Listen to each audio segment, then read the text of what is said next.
Exodus chapter 1. These are the names of the sons of Israel who went to Egypt with Jacob, each with his family: Reuben, Simeon, Levi, and Judah; Issachar, Zebulun, and Benjamin; Dan, and Naphtali; Gad, and Asher. The descendants of Jacob numbered 70 in all. Joseph was already in Egypt. Now Joseph and all his brothers and all that generation died, but the Israelites were exceedingly fruitful. They multiplied greatly, increased in numbers, and became so numerous that the land was filled with them. Then a new king, to whom Joseph meant nothing, came to power in Egypt.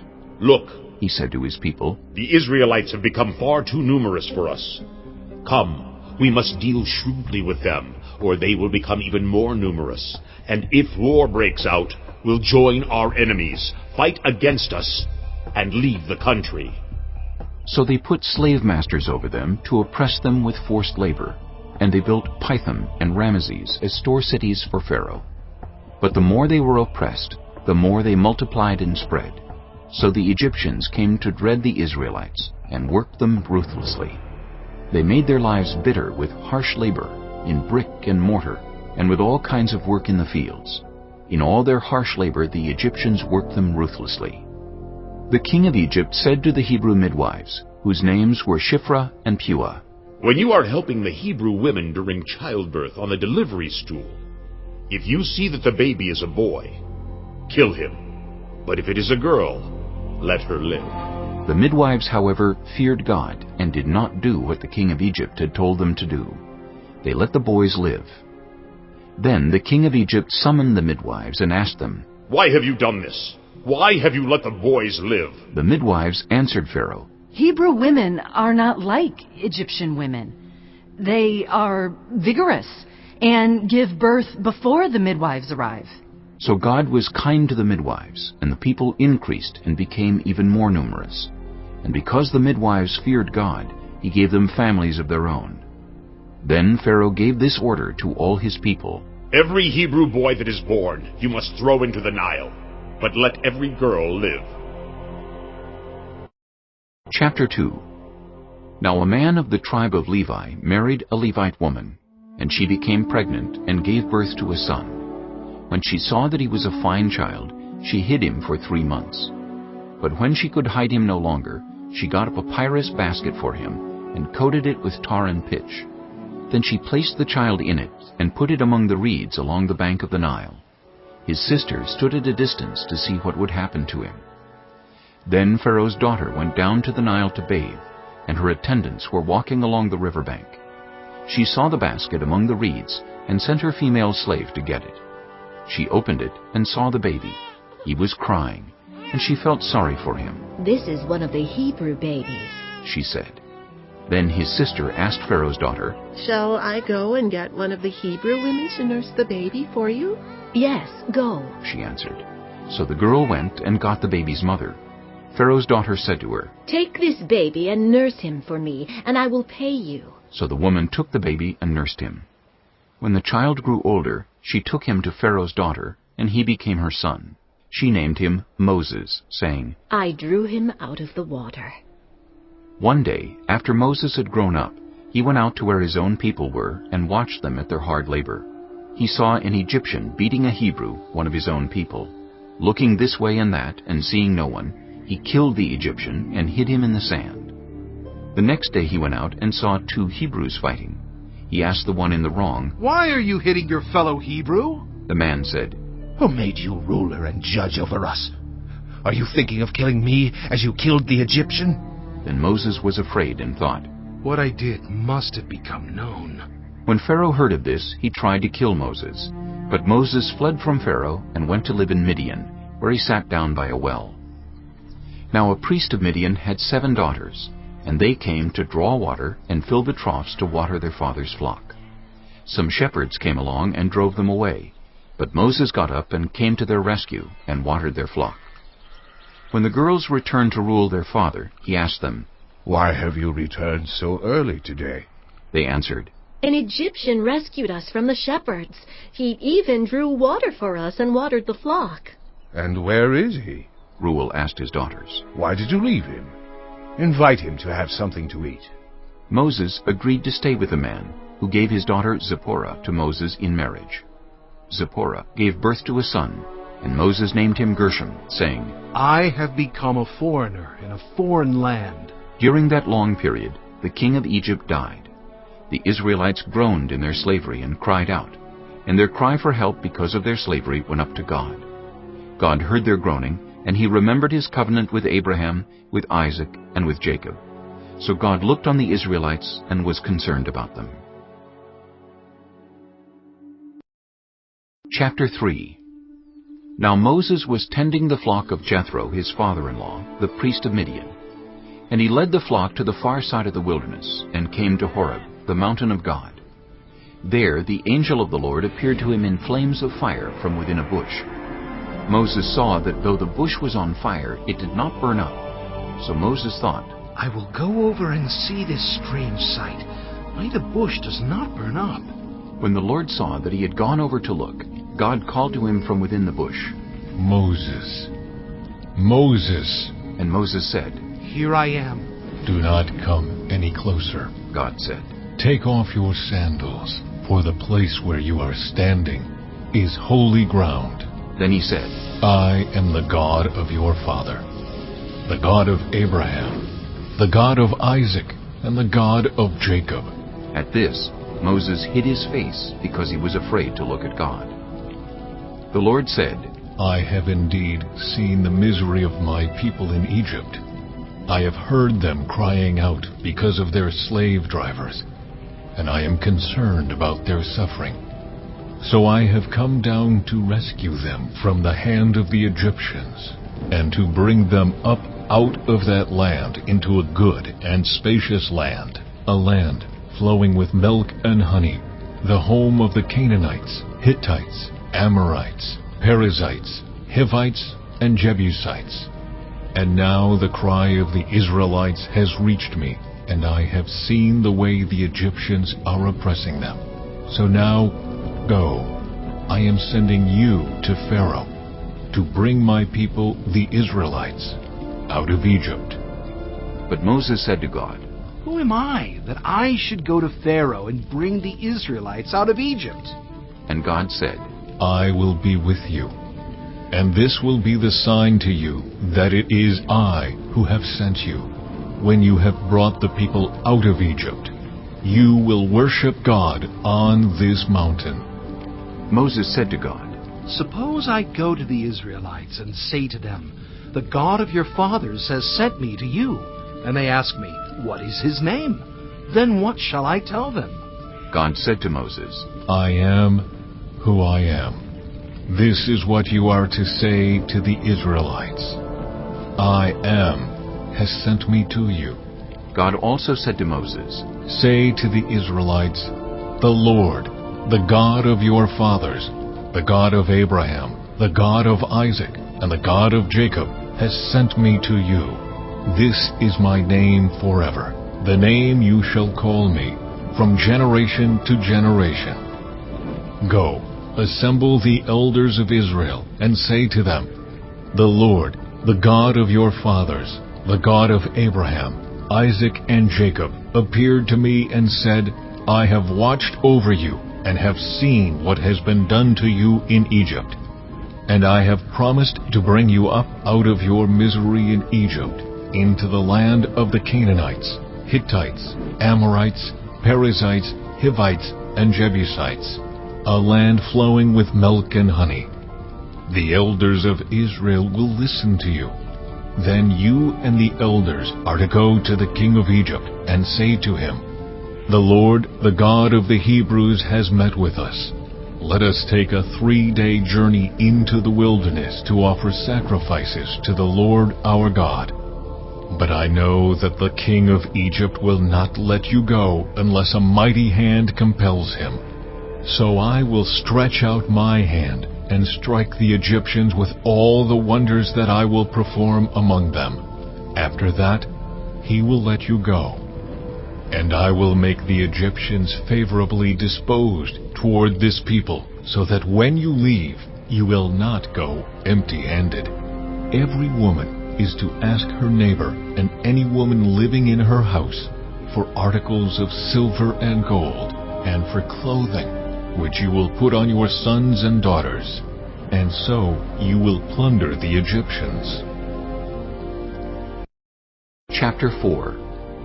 Moses answered, What if they do not believe me or listen to me and say, The Lord did not appear to you? Then the Lord said to him, What is that in your hand? A staff. He replied. The Lord said, Throw it on the ground. Moses threw it on the ground, and it became a snake, and he ran from it. Then the Lord said to him, Reach out your hand and take it by the tail. So Moses reached out and took hold of the snake, and it turned back into a staff in his hand. This, said the Lord, is so that they may believe that the Lord, the God of their fathers, the God of Abraham, the God of Isaac, and the God of Jacob, has appeared to you. Then the Lord said, Put your hand inside your cloak. So Moses put his hand into his cloak, and when he took it out, the skin was leprous. It had become as white as snow. Now put it back into your cloak, he said. So Moses put his hand back into his cloak, and when he took it out, it was restored, like the rest of his flesh. Then the Lord said, If they do not believe you, or pay attention to the first sign, they may believe the second. But if they do not believe these two signs, or listen to you, take some water from the Nile, and pour it on the dry ground. The water you take from the river will become blood on the ground. Moses said to the Lord, Pardon your servant, Lord. I have never been eloquent, neither in the past nor since you have spoken to your servant. I am slow of speech and tongue. The Lord said to him, Who gave human beings their mouths? Who makes them deaf or mute? Who gives them sight or makes them blind? Is it not I, the Lord? Now go. I will help you speak, and will teach you what to say. But Moses said, Pardon your servant, Lord. Please send someone else. Then the Lord's anger burned against Moses, and he said, What about your brother Aaron the Levite? I know he can speak well. He is already on his way to meet you, and he will be glad to see you. You shall speak to him and put words in his mouth. I will help both of you speak, and will teach you what to do. He will speak to the people for you, and it will be as if he were your mouth, and as if you were God to him. But take this staff in your hand, so you can perform the signs with it. Then Moses went back to Jethro his father-in-law, and said to him, Let me return to my own people in Egypt to see if any of them are still alive. Jethro said, Go, and I wish you well. Now the Lord had said to Moses in Midian, Go back to Egypt, for all those who wanted to kill you are dead. So Moses took his wife and sons, put them on a donkey, and started back to Egypt. And he took the staff of God in his hand.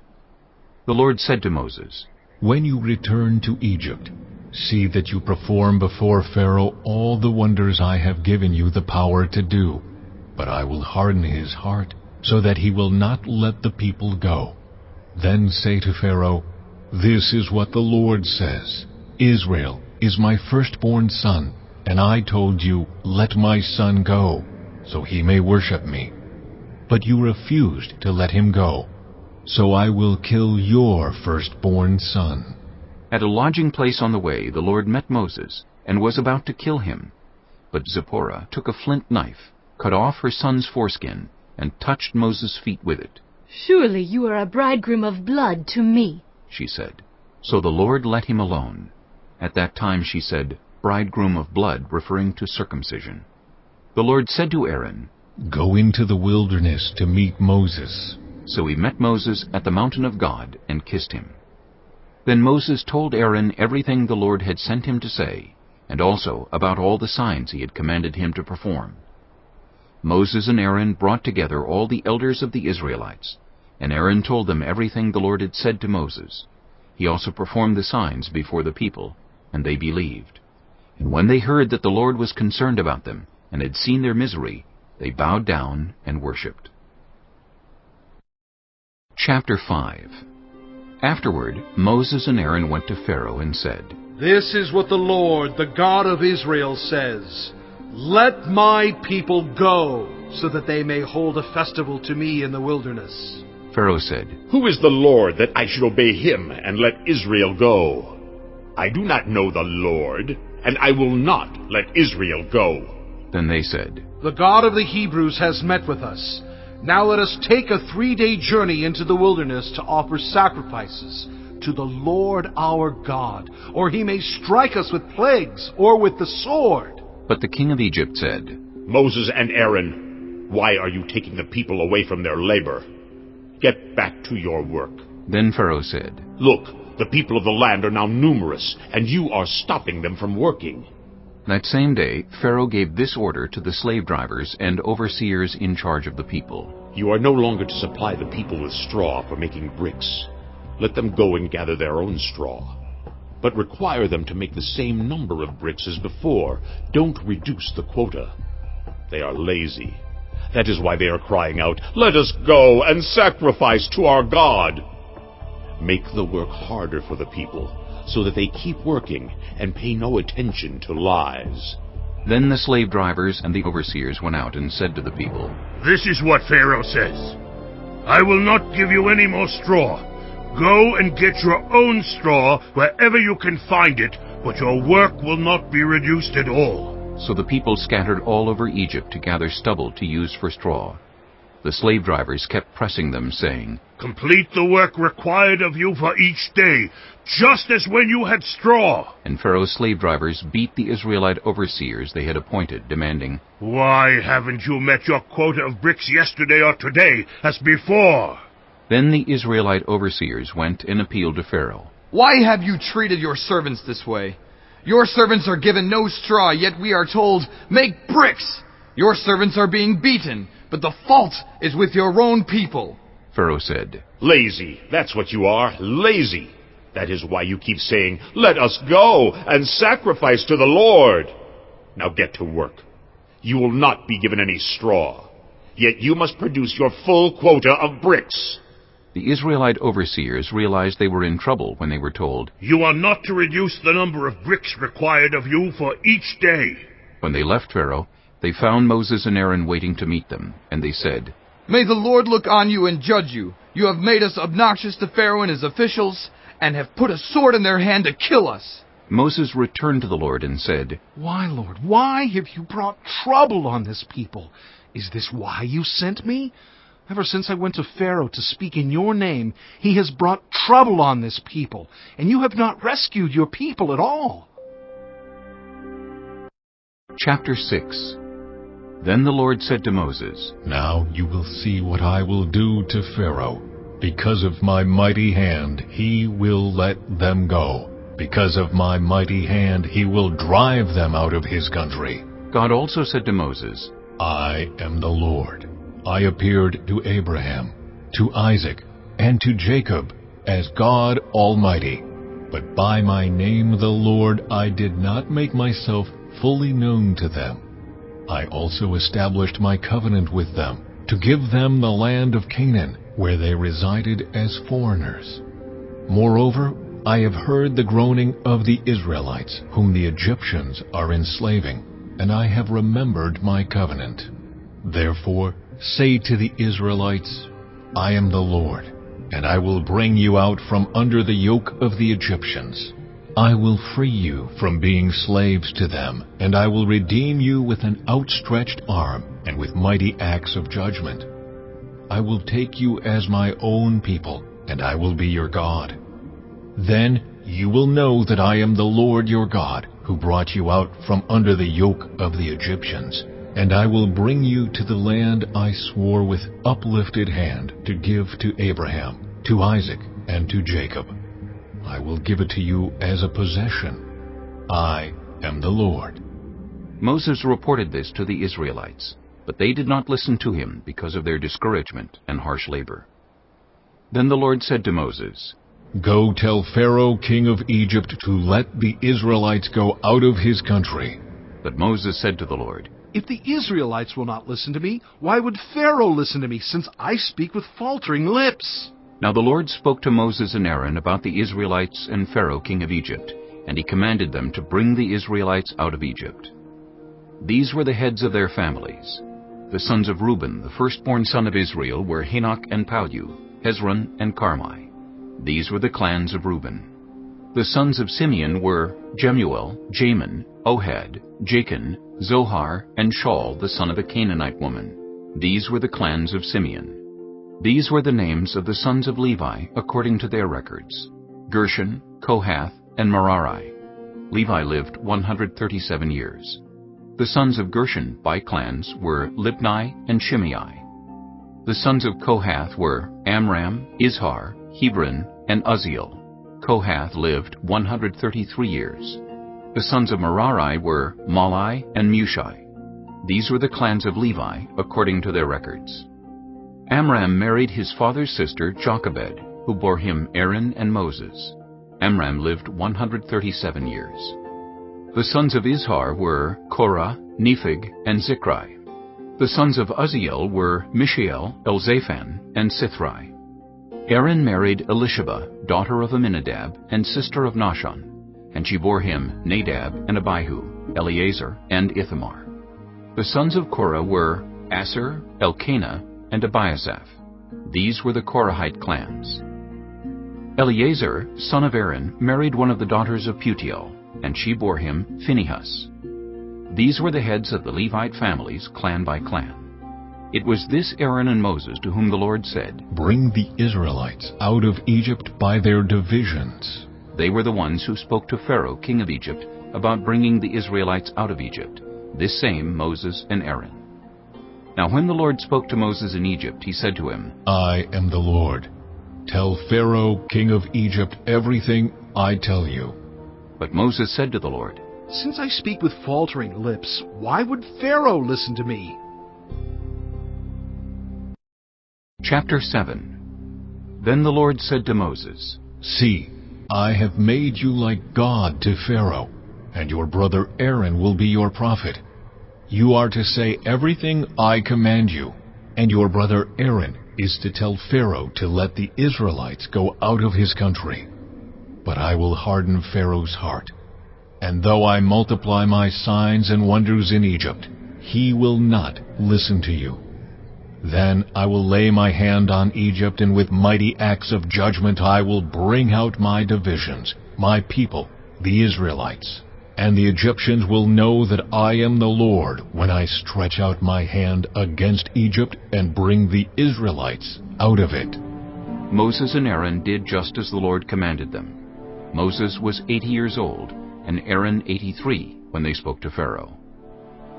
The Lord said to Moses and Aaron, "When Pharaoh says to you, 'Perform a miracle,' then say to Aaron, 'Take your staff and throw it down before Pharaoh, and it will become a snake.'"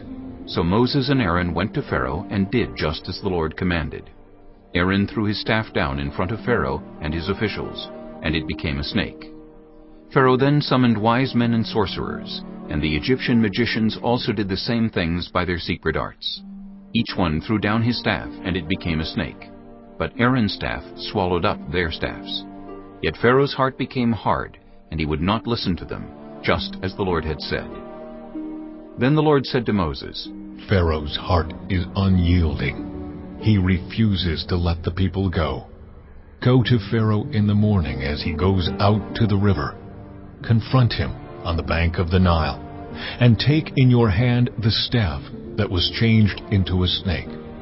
Then say to him, 'The Lord, the God of the Hebrews, has sent me to say to you, let my people go, so that they may worship me in the wilderness. But until now you have not listened. This is what the Lord says. By this you will know that I am the Lord. With the staff that is in my hand, I will strike the water of the Nile, and it will be changed into blood. The fish in the Nile will die, and the river will stink. The Egyptians will not be able to drink its water." The Lord said to Moses, "Tell Aaron, take your staff and stretch out your hand over the waters of Egypt, over the streams and canals, over the ponds and all the reservoirs, and they will turn to blood. Blood will be everywhere in Egypt, even in vessels of wood and stone. Moses and Aaron did just as the Lord had commanded. He raised his staff in the presence of Pharaoh and his officials, and struck the water of the Nile, and all the water was changed into blood. The fish in the Nile died, and the river smelled so bad that the Egyptians could not drink its water. Blood was everywhere in Egypt. But the Egyptian magicians did the same things by their secret arts, and Pharaoh's heart became hard. He would not listen to Moses and Aaron, just as the Lord had said. Instead, he turned and went into his palace, and did not take even this to heart. And all the Egyptians dug along the Nile to get drinking water, because they could not drink the water of the river. 7 days passed after the Lord struck the Nile. Chapter 8. Then the Lord said to Moses, Go to Pharaoh and say to him, This is what the Lord says, Let my people go, so that they may worship me.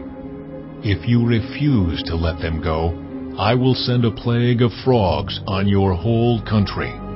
The Nile will teem with frogs. They will come up into your palace, and your bedroom, and onto your bed, into the houses of your officials, and on your people, and into your ovens and kneading troughs. The frogs will come up on you and your people and all your officials. Then the Lord said to Moses, Tell Aaron, Stretch out your hand with your staff over the streams and canals and ponds, and make frogs come up on the land of Egypt. So Aaron stretched out his hand over the waters of Egypt, and the frogs came up and covered the land. But the magicians did the same things by their secret arts. They also made frogs come up on the land of Egypt. Pharaoh summoned Moses and Aaron and said, Pray to the Lord to take the frogs away from me and my people, and I will let your people go to offer sacrifices to the Lord. Moses said to Pharaoh, I leave to you the honor of setting the time for me to pray for you and your officials and your people, that you and your houses may be rid of the frogs, except for those that remain in the Nile. Tomorrow, Pharaoh said. Moses replied, It will be as you say, so that you may know there is no one like the Lord our God. The frogs will leave you and your houses, your officials and your people. They will remain only in the Nile. After Moses and Aaron left Pharaoh, Moses cried out to the Lord about the frogs he had brought on Pharaoh. And the Lord did what Moses asked. The frogs died in the houses, in the courtyards, and in the fields. They were piled into heaps, and the land reeked of them. But when Pharaoh saw that there was relief, he hardened his heart and would not listen to Moses and Aaron, just as the Lord had said. Then the Lord said to Moses, Tell Aaron, Stretch out your staff and strike the dust of the ground, and throughout the land of Egypt the dust will become gnats. They did this, and when Aaron stretched out his hand with the staff and struck the dust of the ground, gnats came on people and animals. All the dust throughout the land of Egypt became gnats. But when the magicians tried to produce gnats by their secret arts, they could not. Since the gnats were on people and animals everywhere, the magicians said to Pharaoh, This is the finger of God. But Pharaoh's heart was hard, and he would not listen, just as the Lord had said. Then the Lord said to Moses, Get up early in the morning, and confront Pharaoh as he goes to the river, and say to him, This is what the Lord says, Let my people go, so that they may worship me. If you do not let my people go, I will send swarms of flies on you and your officials, on your people and into your houses. The houses of the Egyptians will be full of flies, even the ground will be covered with them. But on that day I will deal differently with the land of Goshen, where my people live.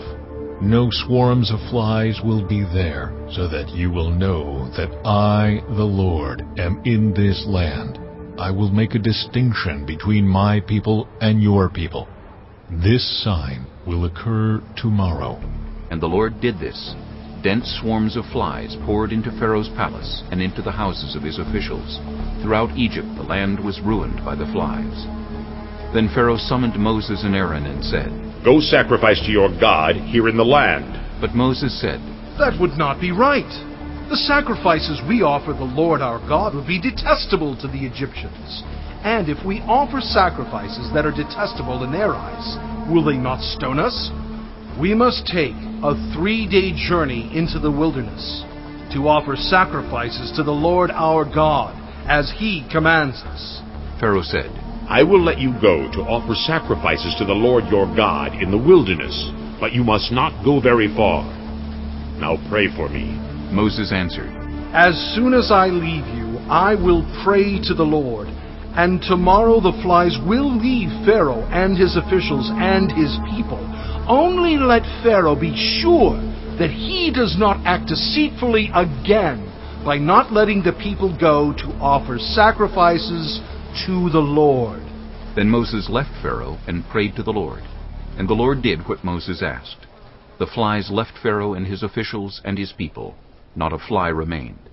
But this time also Pharaoh hardened his heart and would not let the people go. Chapter 9.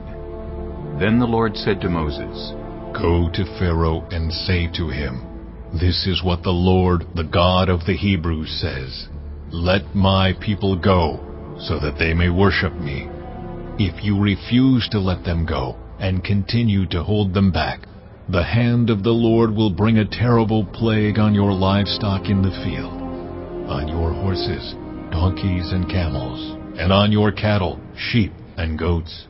But the Lord will make a distinction between the livestock of Israel and that of Egypt, so that no animal belonging to the Israelites will die.'" The Lord set a time and said, "Tomorrow the Lord will do this in the land." And the next day the Lord did it. All the livestock of the Egyptians died, but not one animal belonging to the Israelites died. Pharaoh investigated and found that not even one of the animals of the Israelites had died. Yet his heart was unyielding, and he would not let the people go. Then the Lord said to Moses and Aaron, "Take handfuls of soot from a furnace, and have Moses toss it into the air in the presence of Pharaoh. It will become fine dust over the whole land of Egypt, and festering boils will break out on people and animals throughout the land." So they took soot from a furnace and stood before Pharaoh. Moses tossed it into the air, and festering boils broke out on people and animals. The magicians could not stand before Moses because of the boils that were on them and on all the Egyptians. But the Lord hardened Pharaoh's heart, and he would not listen to Moses and Aaron, just as the Lord had said to Moses. Then the Lord said to Moses, "Get up early in the morning, confront Pharaoh, and say to him, 'This is what the Lord, the God of the Hebrews, says. Let my people go, so that they may worship me. Or this time I will send the full force of my plagues against you, and against your officials and your people, so you may know that there is no one like me in all the earth. For by now I could have stretched out my hand and struck you and your people with a plague that would have wiped you off the earth. But I have raised you up for this very purpose, that I might show you my power, and that my name might be proclaimed in all the earth. You still set yourself against my people and will not let them go. Therefore, at this time tomorrow, I will send the worst hailstorm that has ever fallen on Egypt, from the day it was founded till now. Give an order now to bring your livestock and everything you have in the field to a place of shelter, because the hail will fall on every person and animal that has not been brought in and is still out in the field, and they will die." Those officials of Pharaoh who feared the word of the Lord hurried to bring their slaves and their livestock inside. But those who ignored the word of the Lord left their slaves and livestock in the field. Then the Lord said to Moses, "Stretch out your hand toward the sky, so that hail will fall all over Egypt, on people and animals, and on everything growing in the fields of Egypt." When Moses stretched out his staff toward the sky, the Lord sent thunder and hail, and lightning flashed down to the ground. So the Lord rained hail on the land of Egypt. Hail fell, and lightning flashed back and forth. It was the worst storm in all the land of Egypt since it had become a nation. Throughout Egypt, hail struck everything in the fields, both people and animals. It beat down everything growing in the fields, and stripped every tree. The only place it did not hail was the land of Goshen, where the Israelites were. Then Pharaoh summoned Moses and Aaron. "This time I have sinned," He said to them. "The Lord is in the right, and I and my people are in the wrong. Pray to the Lord, for we have had enough thunder and hail. I will let you go. You don't have to stay any longer." Moses replied, When I have gone out of the city, I will spread out my hands in prayer to the Lord. The thunder will stop, and there will be no more hail, so you may know that the earth is the Lord's. But I know that you and your officials still do not fear the Lord God. The flax and barley were destroyed, since the barley had headed and the flax was in bloom.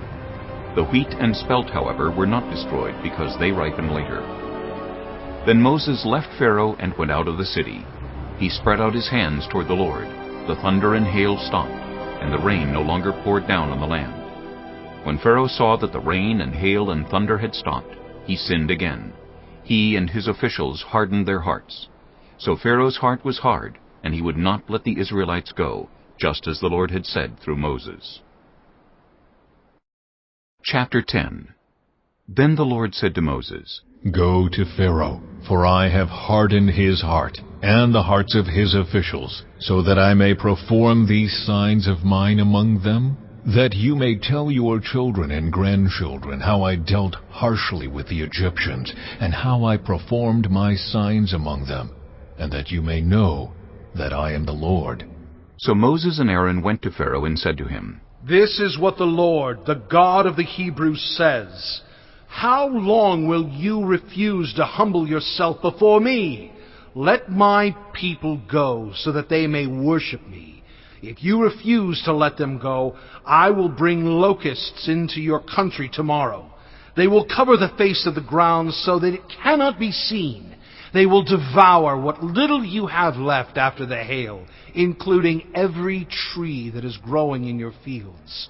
They will fill your houses and those of all your officials and all the Egyptians, something neither your parents nor your ancestors have ever seen from the day they settled in this land till now. Then Moses turned and left Pharaoh. Pharaoh's officials said to him, How long will this man be a snare to us? Let the people go, so that they may worship the Lord their God. Do you not yet realize that Egypt is ruined? Then Moses and Aaron were brought back to Pharaoh. "Go worship the Lord your God," he said. "but tell me who will be going." Moses answered, We will go with our young and our old, with our sons and our daughters, and with our flocks and herds, because we are to celebrate a festival to the Lord. Pharaoh said, "The Lord be with you, if I let you go, along with your women and children. Clearly you are bent on evil. No, have only the men go and worship the Lord, since that's what you have been asking for." Then Moses and Aaron were driven out of Pharaoh's presence. And the Lord said to Moses, Stretch out your hand over Egypt, so that locusts swarm over the land and devour everything growing in the fields, everything left by the hail. So Moses stretched out his staff over Egypt, and the Lord made an east wind blow across the land all that day and all that night. By morning the wind had brought the locusts. They invaded all Egypt and settled down in every area of the country in great numbers. Never before had there been such a plague of locusts, nor will there ever be again. They covered all the ground until it was black. They devoured all that was left after the hail, everything growing in the fields and the fruit on the trees. Nothing green remained on tree or plant in all the land of Egypt. Pharaoh quickly summoned Moses and Aaron and said, "I have sinned against the Lord your God, and against you. Now forgive my sin once more, and pray to the Lord your God to take this deadly plague away from me." Moses then left Pharaoh and prayed to the Lord. And the Lord changed the wind to a very strong west wind, which caught up the locusts and carried them into the Red Sea. Not a locust was left anywhere in Egypt. But the Lord hardened Pharaoh's heart, and he would not let the Israelites go. Then the Lord said to Moses, Stretch out your hand toward the sky, so that darkness spreads over Egypt, darkness that can be felt. So Moses stretched out his hand toward the sky, and total darkness covered all Egypt for 3 days. No one could see anyone else or move about for 3 days. Yet all the Israelites had light in the places where they lived. Then Pharaoh summoned Moses and said, Go, worship the Lord. Even your women and children may go with you. Only leave your flocks and herds behind. But Moses said, You must allow us to have sacrifices and burnt offerings to present to the Lord our God. Our livestock too must go with us. Not a hoof is to be left behind. We have to use some of them in worshiping the Lord our God, and until we get there, we will not know what we are to use to worship the Lord. But the Lord hardened Pharaoh's heart, and he was not willing to let them go. Pharaoh said to Moses, Get out of my sight. Make sure you do not appear before me again. The day you see my face, you will die. Just as you say, Moses replied. I will never appear before you again. Chapter 11. Now the Lord had said to Moses, I will bring one more plague on Pharaoh and on Egypt. After that, he will let you go from here, and when he does, he will drive you out completely. Tell the people that men and women alike are to ask their neighbors for articles of silver and gold. The Lord made the Egyptians favorably disposed toward the people, and Moses himself was highly regarded in Egypt by Pharaoh's officials and by the people. So Moses said, This is what the Lord says. About midnight I will go throughout Egypt. Every firstborn son in Egypt will die, from the firstborn son of Pharaoh who sits on the throne to the firstborn son of the female slave who was at her handmill, and all the firstborn of the cattle as well. There will be loud wailing throughout Egypt, worse than there has ever been or ever will be again. But among the Israelites, not a dog will bark at any person or animal. Then you will know that the Lord makes a distinction between Egypt and Israel. All these officials of yours will come to me, bowing down before me and saying, Go, you and all the people who follow you. After that, I will leave. Then Moses, hot with anger, left Pharaoh. The Lord had said to Moses, Pharaoh will refuse to listen to you, so that my wonders may be multiplied in Egypt. Moses and Aaron performed all these wonders before Pharaoh, but the Lord hardened Pharaoh's heart, and he would not let the Israelites go out of his country. Chapter 12. The Lord said to Moses and Aaron in Egypt, This month is to be for you the first month of your year. Tell the whole community of Israel that on the 10th day of this month, each man is to take a lamb for his family, one for each household. If any household is too small for a whole lamb, they must share one with their nearest neighbor, having taken into account the number of people there are. You are to determine the amount of lamb needed in accordance with what each person will eat. The animals you choose must be year-old males without defect, and you may take them from the sheep or the goats. Take care of them until the 14th day of the month, when all the members of the community of Israel must slaughter them at twilight. Then they are to take some of the blood and put it on the sides and tops of the door frames of the houses where they eat the lambs. That same night they are to eat the meat roasted over the fire, along with bitter herbs and bread made without yeast. Do not eat the meat raw or boiled in water, but roasted over a fire, with the head, legs, and internal organs. Do not leave any of it till morning. If some is left till morning, you must burn it. This is how you are to eat it, with your cloak tucked into your belt, your sandals on your feet, and your staff in your hand. Eat it in haste. It is the Lord's Passover.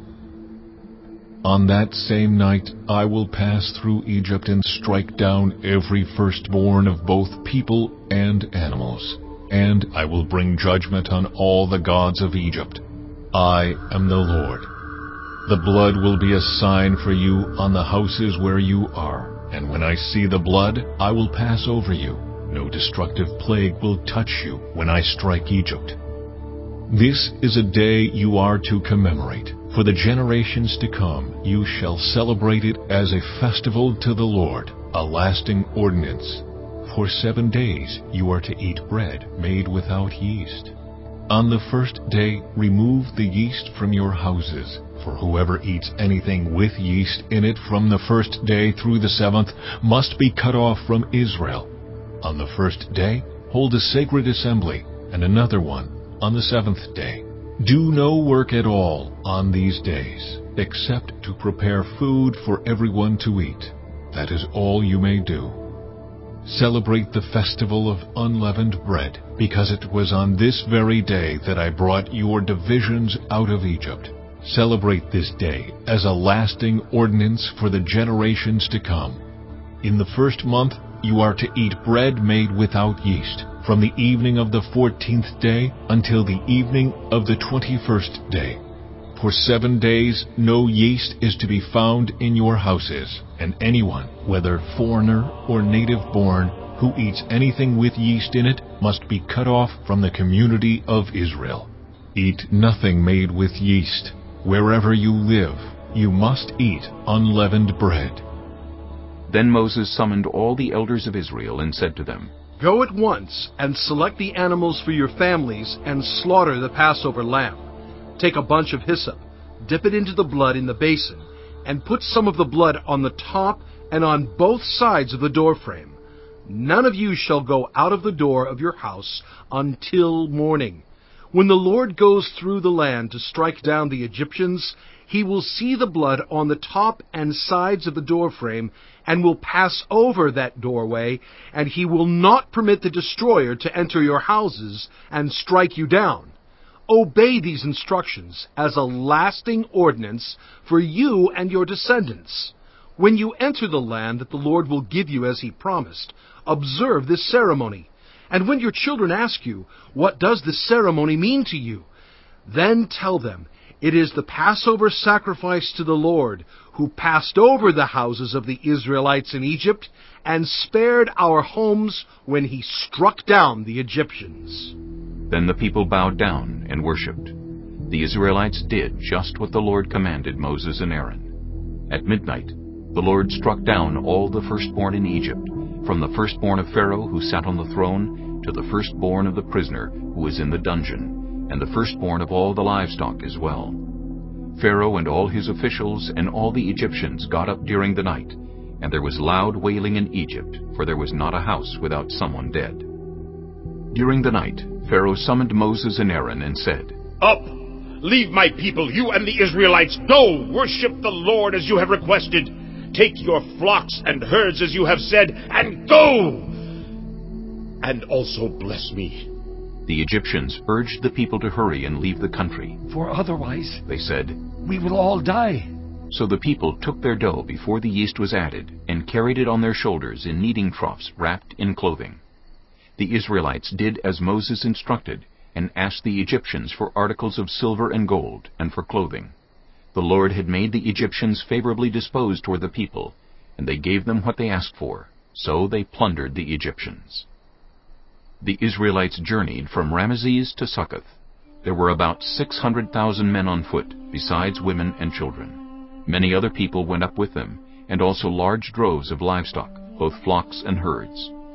With the dough the Israelites had brought from Egypt, they baked loaves of unleavened bread. The dough was without yeast, because they had been driven out of Egypt and did not have time to prepare food for themselves. Now the length of time the Israelite people lived in Egypt was 430 years. At the end of the 430 years, to the very day, all the Lord's divisions left Egypt, because the Lord kept vigil that night to bring them out of Egypt. On this night, all the Israelites are to keep vigil to honor the Lord for the generations to come. The Lord said to Moses and Aaron, These are the regulations for the Passover meal. No foreigner may eat it. Any slave you have bought may eat it after you have circumcised him. But a temporary resident or a hired worker may not eat it. It must be eaten inside the house. Take none of the meat outside the house. Do not break any of the bones. The whole community of Israel must celebrate it. A foreigner residing among you who wants to celebrate the Lord's Passover must have all the males in his household circumcised. Then he may take part like one born in the land. No uncircumcised male may eat it. The same law applies both to the native-born and to the foreigner residing among you. All the Israelites did just what the Lord had commanded Moses and Aaron. And on that very day, the Lord brought the Israelites out of Egypt by their divisions. Chapter 13. The Lord said to Moses, Consecrate to me every firstborn male. The first offspring of every womb among the Israelites belongs to me, whether human or animal. Then Moses said to the people, Commemorate this day, the day you came out of Egypt, out of the land of slavery, because the Lord brought you out of it with a mighty hand. Eat nothing containing yeast. Today, in the month of Aviv, you are leaving. When the Lord brings you into the land of the Canaanites, Hittites, Amorites, Hivites, and Jebusites, the land he swore to your ancestors to give you, a land flowing with milk and honey, you are to observe this ceremony in this month. For 7 days eat bread made without yeast, and on the 7th day hold a festival to the Lord. Eat unleavened bread during those 7 days. Nothing with yeast in it is to be seen among you, nor shall any yeast be seen anywhere within your borders. On that day tell your son, I do this because of what the Lord did for me when I came out of Egypt. This observance will be for you like a sign on your hand and a reminder on your forehead that this law of the Lord is to be on your lips. For the Lord brought you out of Egypt with his mighty hand. You must keep this ordinance at the appointed time, year after year. After the Lord brings you into the land of the Canaanites and gives it to you as he promised on oath to you and your ancestors, you are to give over to the Lord the first offspring of every womb. All the firstborn males of your livestock belong to the Lord. Redeem with a lamb every firstborn donkey. But if you do not redeem it, break its neck. Redeem every firstborn among your sons. In days to come, when your son asks you, What does this mean? Say to him, With a mighty hand the Lord brought us out of Egypt, out of the land of slavery. When Pharaoh stubbornly refused to let us go, the Lord killed the firstborn of both people and animals in Egypt. This is why I sacrifice to the Lord the first male offspring of every womb, and redeem each of my firstborn sons. And it will be like a sign on your hand and a symbol on your forehead that the Lord brought us out of Egypt with his mighty hand. When Pharaoh let the people go, God did not lead them on the road through the Philistine country, though that was shorter. For God said, If they face war, they might change their minds and return to Egypt. So God led the people around by the desert road toward the Red Sea. The Israelites went up out of Egypt ready for battle. Moses took the bones of Joseph with him, because Joseph had made the Israelites swear an oath. He had said, God will surely come to your aid, and then you must carry my bones up with you from this place. After leaving Succoth, they camped at Etham on the edge of the desert. By day the Lord went ahead of them in a pillar of cloud to guide them on their way, and by night in a pillar of fire to give them light, so that they could travel by day or night. Neither the pillar of cloud by day nor the pillar of fire by night left its place in front of the people. Chapter 14. Then the Lord said to Moses, Tell the Israelites to turn back and encamp near Pi-hahiroth, between Migdol and the sea. They are to encamp by the sea, directly opposite Baal-Zephon. Pharaoh will think the Israelites are wandering around the land in confusion, hemmed in by the desert, and I will harden Pharaoh's heart, and he will pursue them. But I will gain glory for myself through Pharaoh and all his army, and the Egyptians will know that I am the Lord. So the Israelites did this. When the king of Egypt was told that the people had fled, Pharaoh and his officials changed their minds about them, and said, What have we done? We have let the Israelites go, and have lost their services. So he had his chariot made ready, and took his army with him. He took 600 of the best chariots, along with all the other chariots of Egypt, with officers over all of them. the Lord hardened the heart of Pharaoh, king of Egypt, so that he pursued the Israelites, who were marching out boldly. The Egyptians, all Pharaoh's horses and chariots, horsemen and troops, pursued the Israelites and overtook them as they camped by the sea near Pi-hahiroth, opposite Baal-zephon. As Pharaoh approached, the Israelites looked up, and there were the Egyptians marching after them. They were terrified and cried out to the Lord. They said to Moses, "Was it because there were no graves in Egypt that you brought us to the desert to die? What have you done to us by bringing us out of Egypt? Didn't we say to you in Egypt, 'Leave us alone, let us serve the Egyptians'? It would have been better for us to serve the Egyptians than to die in the desert." Moses answered the people, "Do not be afraid. Stand firm, and you will see the deliverance the Lord will bring you today. The Egyptians you see today, you will never see again. The Lord will fight for you. You need only to be still." Then the Lord said to Moses, "Why are you crying out to me? Tell the Israelites to move on. Raise your staff and stretch out your hand over the sea to divide the water, so that the Israelites can go through the sea on dry ground. I will harden the hearts of the Egyptians, so that they will go in after them, and I will gain glory through Pharaoh and all his army, through his chariots and his horsemen. The Egyptians will know that I am the Lord, when I gain glory through Pharaoh, his chariots, and his horsemen." Then the angel of God, who had been traveling in front of Israel's army, withdrew and went behind them. The pillar of cloud also moved from in front and stood behind them, coming between the armies of Egypt and Israel. Throughout the night, the cloud brought darkness to the one side and light to the other side, so neither went near the other all night long. Then Moses stretched out his hand over the sea, and all that night the Lord drove the sea back with a strong east wind, and turned it into dry land. The waters were divided, and the Israelites went through the sea on dry ground, with a wall of water on their right and on their left. The Egyptians pursued them, and all Pharaoh's horses and chariots and horsemen followed them into the sea. During the last watch of the night, the Lord looked down from the pillar of fire and cloud at the Egyptian army, and threw it into confusion. He jammed the wheels of their chariots so that they had difficulty driving. And the Egyptians said, "Let's get away from the Israelites! The Lord is fighting for them against Egypt!" Then the Lord said to Moses, "Stretch out your hand over the sea, so that the waters may flow back over the Egyptians, and their chariots and horsemen." Moses stretched out his hand over the sea, and at daybreak the sea went back to its place. The Egyptians were fleeing toward it, and the Lord swept them into the sea.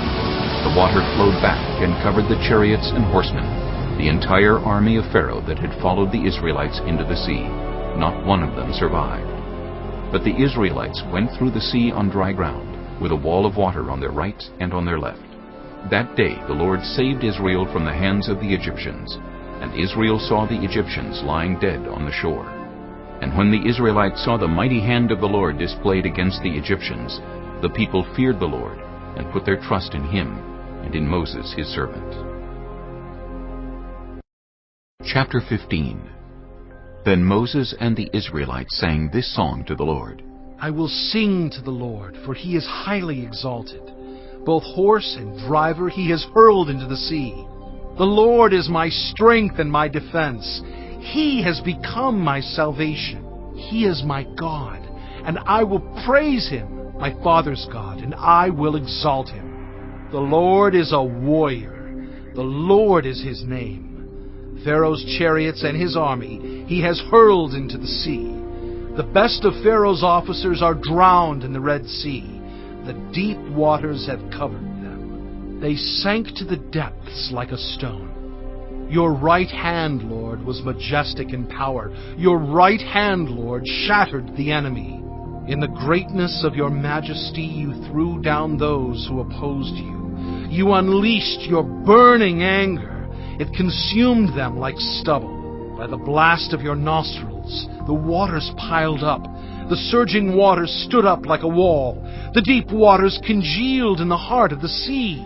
The enemy boasted, "I will pursue, I will overtake them, I will divide the spoils, I will gorge myself on them. I will draw my sword, and my hand will destroy them. But you blew with your breath, and the sea covered them. They sank like lead in the mighty waters.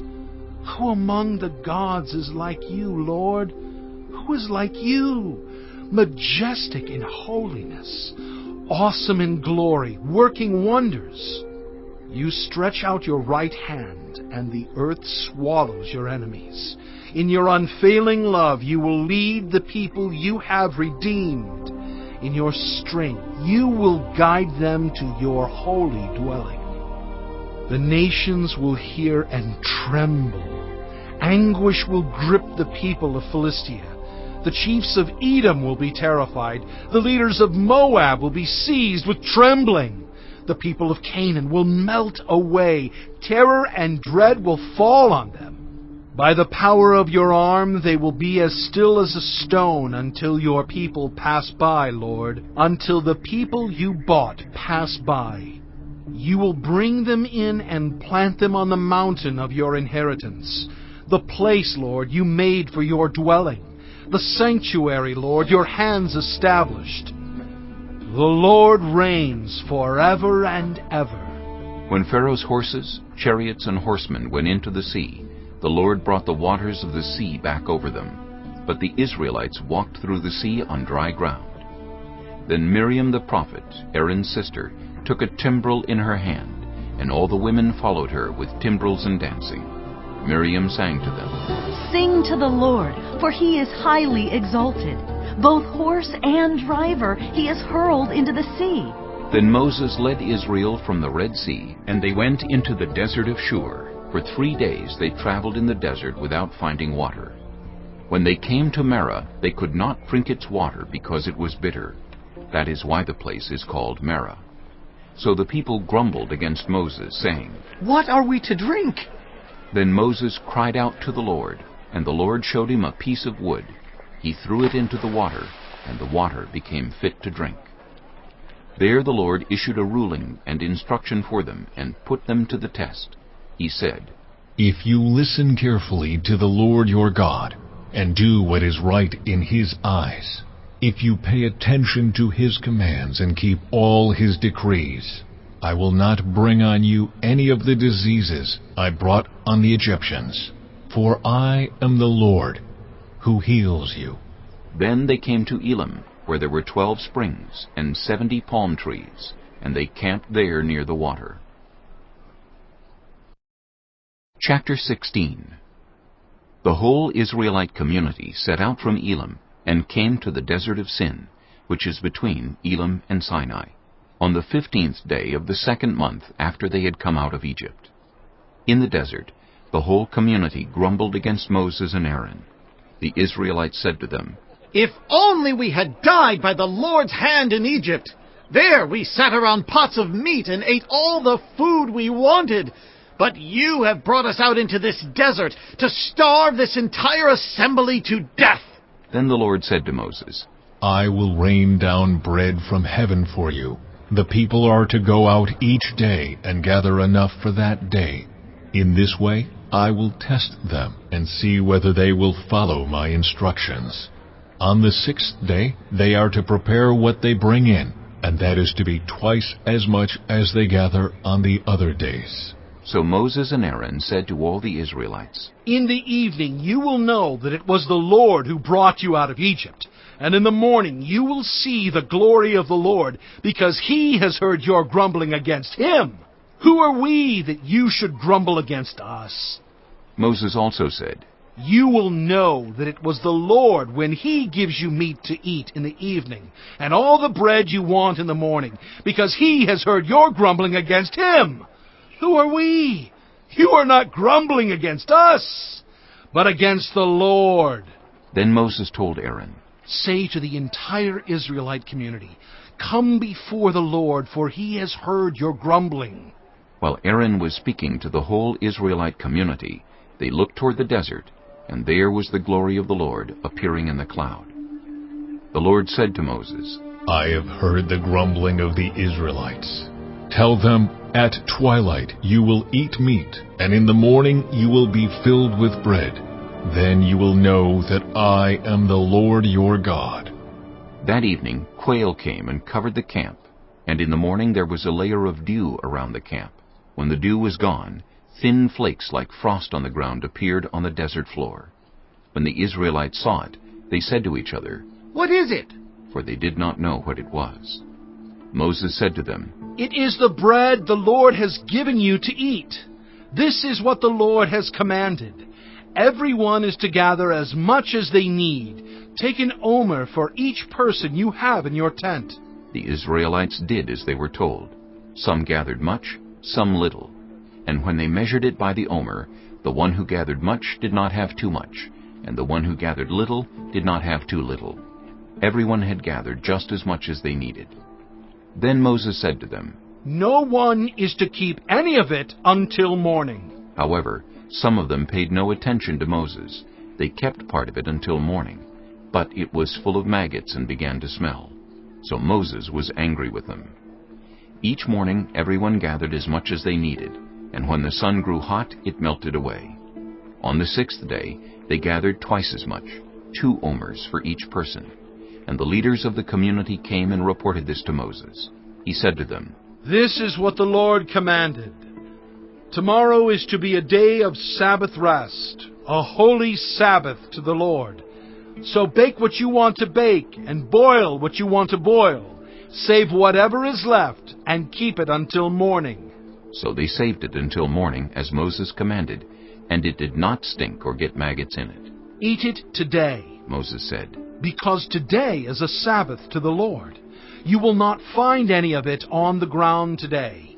6 days you are to gather it, but on the 7th day, the Sabbath, there will not be any." Nevertheless, some of the people went out on the 7th day to gather it, but they found none. Then the Lord said to Moses, "How long will you refuse to keep my commands and my instructions? Bear in mind that the Lord has given you the Sabbath. That is why on the 6th day he gives you bread for 2 days. Everyone is to stay where they are on the 7th day. No one is to go out." So the people rested on the 7th day. The people of Israel called the bread manna. It was white like coriander seed and tasted like wafers made with honey. Moses said, "This is what the Lord has commanded. Take an omer of manna and keep it for the generations to come, so they can see the bread I gave you to eat in the wilderness when I brought you out of Egypt." So Moses said to Aaron, "Take a jar and put an omer of manna in it. Then place it before the Lord to be kept for the generations to come." As the Lord commanded Moses, Aaron put the manna with the tablets of the covenant law so that it might be preserved. The Israelites ate manna 40 years, until they came to a land that was settled. They ate manna until they reached the border of Canaan.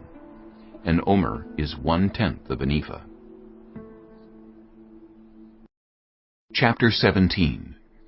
The whole Israelite community set out from the desert of Sin, traveling from place to place as the Lord commanded. They camped at Rephidim, but there was no water for the people to drink. So they quarreled with Moses and said, "Give us water to drink." Moses replied, "Why do you quarrel with me? Why do you put the Lord to the test?" But the people were thirsty for water there, and they grumbled against Moses. They said, "Why did you bring us up out of Egypt to make us and our children and livestock die of thirst?" Then Moses cried out to the Lord, "What am I to do with these people? They are almost ready to stone me." The Lord answered Moses, "Go out in front of the people. Take with you some of the elders of Israel, and take in your hand the staff with which you struck the Nile, and go. I will stand there before you by the rock at Horeb. Strike the rock, and water will come out of it for the people to drink." So Moses did this in the sight of the elders of Israel. And he called the place Massah and Meribah, because the Israelites quarreled, and because they tested the Lord, saying, "Is the Lord among us or not?" The Amalekites came and attacked the Israelites at Rephidim. Moses said to Joshua, "Choose some of our men and go out to fight the Amalekites. Tomorrow I will stand on top of the hill with the staff of God in my hands." So Joshua fought the Amalekites as Moses had ordered. And Moses, Aaron, and Hur went to the top of the hill. As long as Moses held up his hands, the Israelites were winning. But whenever he lowered his hands, the Amalekites were winning.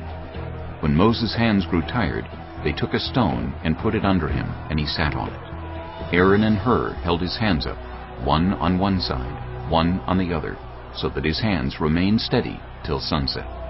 So Joshua overcame the Amalekite army with a sword. Then the Lord said to Moses, "Write this on a scroll as something to be remembered, and make sure that Joshua hears it, because I will completely blot out the name of Amalek from under heaven." Moses built an altar and called it, "The Lord is my banner." He said, "Because hands were lifted up against the throne of the Lord will be at war against the Amalekites from generation to generation." Chapter 18. Now Jethro, the priest of Midian and father-in-law of Moses, heard of everything God had done for Moses and for his people Israel, and how the Lord had brought Israel out of Egypt. After Moses had sent away his wife Zipporah, his father-in-law Jethro received her and her 2 sons. One son was named Gershom, for Moses said, "I have become a foreigner in a foreign land." And the other was named Eleazar, for he said, "My father's God was my helper. He saved me from the sword of Pharaoh." Jethro, Moses' father-in-law, together with Moses' sons and wife, came to him in the wilderness, where he was camped near the mountain of God. Jethro had sent word to him, "I, your father-in-law Jethro, am coming to you with your wife and her 2 sons." So Moses went out to meet his father-in-law, and bowed down and kissed him. They greeted each other, and then went into the tent. Moses told his father-in-law about everything the Lord had done to Pharaoh and the Egyptians for Israel's sake, and about all the hardships they had met along the way, and how the Lord had saved them. Jethro was delighted to hear about all the good things the Lord had done for Israel in rescuing them from the hand of the Egyptians. He said, "Praise be to the Lord, who rescued you from the hand of the Egyptians and of Pharaoh, and who rescued the people from the hand of the Egyptians. Now I know that the Lord is greater than all other gods, for he did this to those who had treated Israel arrogantly." Then Jethro, Moses' father-in-law, brought a burnt offering and other sacrifices to God, and Aaron came with all the elders of Israel to eat a meal with Moses' father-in-law in the presence of God. The next day Moses took his seat to serve as judge for the people, and they stood around him from morning till evening. When his father-in-law saw all that Moses was doing for the people, he said, "What is this you are doing for the people? Why do you alone sit as judge, while all these people stand around you from morning till evening?" Moses answered him, "Because the people come to me to seek God's will. Whenever they have a dispute, it is brought to me, and I decide between the parties and inform them of God's decrees and instructions." Moses' father-in-law replied, "What you are doing is not good. You and these people who come to you will only wear yourselves out. The work is too heavy for you. You cannot handle it alone. Listen now to me, and I will give you some advice, and may God be with you. You must be the people's representative before God and bring their disputes to him. Teach them his decrees and instructions, and show them the way they are to live and how they are to behave. But select capable men from all the people, men who fear God, trustworthy men who hate dishonest gain, and appoint them as officials over thousands, hundreds, 50s, and 10s. Have them serve as judges for the people at all times, but have them bring every difficult case to you. The simple cases they can decide themselves. That will make your load lighter, because they will share it with you. If you do this, and God so commands, you will be able to stand the strain, and all these people will go home satisfied." Moses listened to his father-in-law and did everything he said. He chose capable men from all Israel and made them leaders of the people, officials over thousands, hundreds, 50s, and 10s. They served as judges for the people at all times.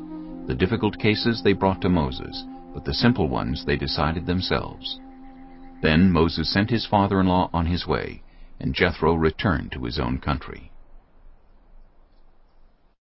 Chapter 19. On the first day of the 3rd month after the Israelites left Egypt, on that very day, they came to the desert of Sinai. After they set out from Rephidim, they entered the desert of Sinai, and Israel camped there in the desert in front of the mountain. Then Moses went up to God, and the Lord called to him from the mountain and said, This is what you are to say to the descendants of Jacob, and what you are to tell the people of Israel. You yourselves have seen what I did to Egypt, and how I carried you on eagle's wings and brought you to myself. Now if you obey me fully and keep my covenant, then out of all nations you will be my treasured possession. Although the whole earth is mine, you will be for me a kingdom of priests and a holy nation. These are the words you are to speak to the Israelites. So Moses went back and summoned the elders of the people, and set before them all the words the Lord had commanded him to speak. The people all responded together, We will do everything the Lord has said. So Moses brought their answer back to the Lord. The Lord said to Moses, I am going to come to you in a dense cloud, so that the people will hear me speaking with you, and will always put their trust in you. Then Moses told the Lord what the people had said. And the Lord said to Moses, Go to the people and consecrate them today and tomorrow. Have them wash their clothes and be ready by the 3rd day, because on that day the Lord will come down on Mount Sinai in the sight of all the people. Put limits for the people around the mountain, and tell them, Be careful that you do not approach the mountain or touch the foot of it. Whoever touches the mountain is to be put to death. They are to be stoned or shot with arrows. Not a hand is to be laid on them. No person or animal shall be permitted to live. Only when the ram's horn sounds a long blast may they approach the mountain. After Moses had gone down the mountain to the people, he consecrated them, and they washed their clothes. Then he said to the people, Prepare yourselves for the 3rd day. Abstain from sexual relations. On the morning of the 3rd day there was thunder and lightning, with a thick cloud over the mountain, and a very loud trumpet blast. Everyone in the camp trembled. Then Moses led the people out of the camp to meet with God, and they stood at the foot of the mountain. Mount Sinai was covered with smoke, because the Lord descended on it in fire. The smoke billowed up from it like smoke from a furnace, and the whole mountain trembled violently. As the sound of the trumpet grew louder and louder, Moses spoke, and the voice of God answered him. The Lord descended to the top of Mount Sinai, and called Moses to the top of the mountain. So Moses went up, and the Lord said to him, Go down and warn the people, so they do not force their way through to see the Lord, and many of them perish. Even the priests who approach the Lord must consecrate themselves, or the Lord will break out against them. Moses said to the Lord, The people cannot come up Mount Sinai, because you yourself warned us. Put limits around the mountain and set it apart as holy. The Lord replied, Go down and bring Aaron up with you. But the priests and the people must not force their way through to come up to the Lord, or he will break out against them. So Moses went down to the people and told them. Chapter 20. And God spoke all these words. I am the Lord your God, who brought you out of Egypt, out of the land of slavery. You shall have no other gods before me. You shall not make for yourself an image in the form of anything in heaven above, or on the earth beneath, or in the waters below. You shall not bow down to them, or worship them. For I, the Lord your God, am a jealous God, punishing the children for the sin of the parents to the 3rd and 4th generation of those who hate me, but showing love to 1,000 generations of those who love me and keep my commandments. You shall not misuse the name of the Lord your God, for the Lord will not hold anyone guiltless who misuses his name. Remember the Sabbath day by keeping it holy. 6 days you shall labor and do all your work, but the 7th day is a Sabbath to the Lord your God. On it you shall not do any work, neither you nor your son or daughter, nor your male or female servant, nor your animals, nor any foreigner residing in your towns. For in 6 days the Lord made the heavens and the earth, the sea, and all that is in them. But he rested on the 7th day. Therefore the Lord blessed the Sabbath day and made it holy. Honor your father and your mother, so that you may live long in the land the Lord your God is giving you. You shall not murder. You shall not commit adultery. You shall not steal. You shall not give false testimony against your neighbor.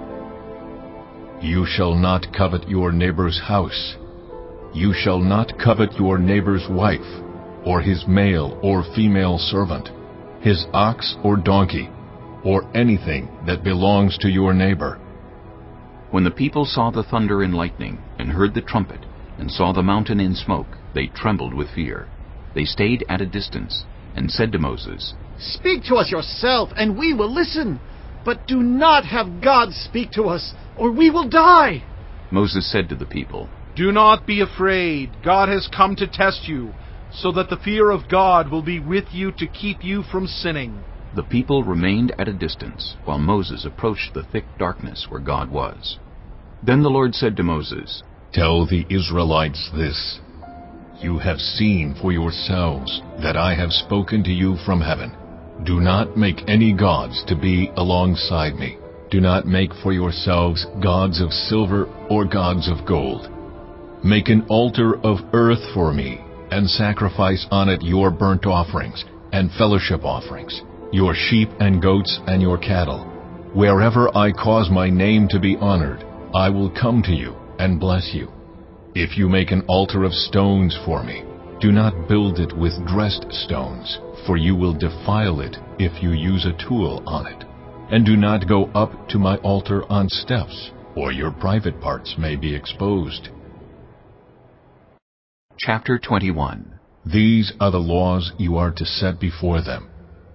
If you buy a Hebrew servant, he is to serve you for 6 years, but in the 7th year he shall go free, without paying anything. If he comes alone, he is to go free alone, but if he has a wife when he comes, she is to go with him. If his master gives him a wife, and she bears him sons or daughters, the woman and her children shall belong to her master, and only the man shall go free. But if the servant declares, "I love my master and my wife and children, and do not want to go free," then his master must take him before the judges. He shall take him to the door or the doorpost, and pierce his ear with an awl. Then he will be his servant for life. If a man sells his daughter as a servant, she is not to go free as male servants do. If she does not please the master who has selected her for himself, he must let her be redeemed. He has no right to sell her to foreigners, because he has broken faith with her. If he selects her for his son, he must grant her the rights of a daughter. If he marries another woman, he must not deprive the first one of her food, clothing, and marital rights. If he does not provide her with these 3 things, she is to go free, without any payment of money. Anyone who strikes a person with a fatal blow is to be put to death. However, if it is not done intentionally, but God lets it happen, they are to flee to a place I will designate. But if anyone schemes and kills someone deliberately, that person is to be taken from my altar and put to death. Anyone who attacks their father or mother is to be put to death. Anyone who kidnaps someone is to be put to death, whether the victim has been sold or is still in the kidnapper's possession. Anyone who curses their father or mother is to be put to death. If people quarrel and one person hits another with a stone or with their fist, and the victim does not die, but is confined to bed, the one who struck the blow will not be held liable if the other can get up and walk around outside with a staff. However, the guilty party must pay the injured person for any loss of time and see that the victim is completely healed. Anyone who beats their male or female slave with a rod must be punished if the slave dies as a direct result. But they are not to be punished if the slave recovers after a day or two, since the slave is their property. If people are fighting and hit a pregnant woman and she gives birth prematurely, but there is no serious injury, the offender must be fined whatever the woman's husband demands and the court allows. But if there is serious injury, you are to take life for life, eye for eye, tooth for tooth, hand for hand, foot for foot, burn for burn, wound for wound, bruise for bruise. An owner who hits a male or female slave in the eye and destroys it must let the slave go free to compensate for the eye. And an owner who knocks out the tooth of a male or female slave must let the slave go free to compensate for the tooth. If a bull gores a man or woman to death, the bull is to be stoned to death, and its meat must not be eaten, but the owner of the bull will not be held responsible.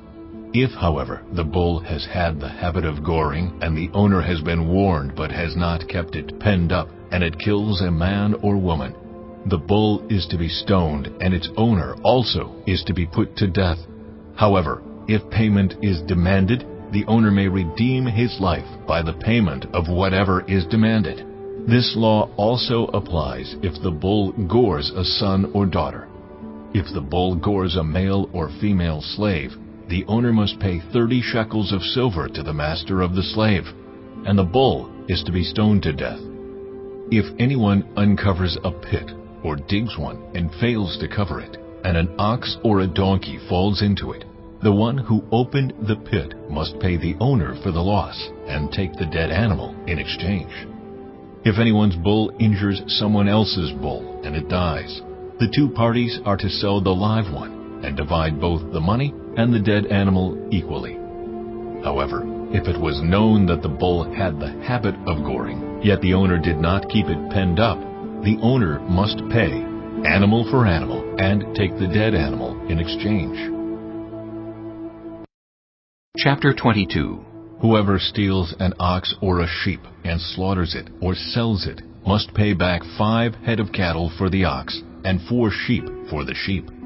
If a thief is caught breaking in at night and is struck a fatal blow, the defender is not guilty of bloodshed. But if it happens after sunrise, the defender is guilty of bloodshed. Anyone who steals must certainly make restitution, but if they have nothing, they must be sold to pay for their theft. If the stolen animal is found alive in their possession, whether ox or donkey or sheep, they must pay back double. If anyone grazes their livestock in a field or vineyard and lets them stray, and they graze in someone else's field, the offender must make restitution from the best of their own field or vineyard.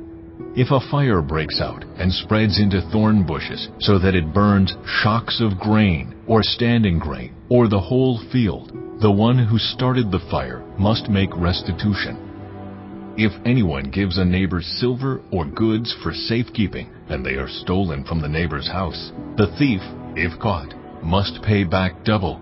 But if the thief is not found, the owner of the house must appear before the judges, and they must determine whether the owner of the house has laid hands on the other person's property.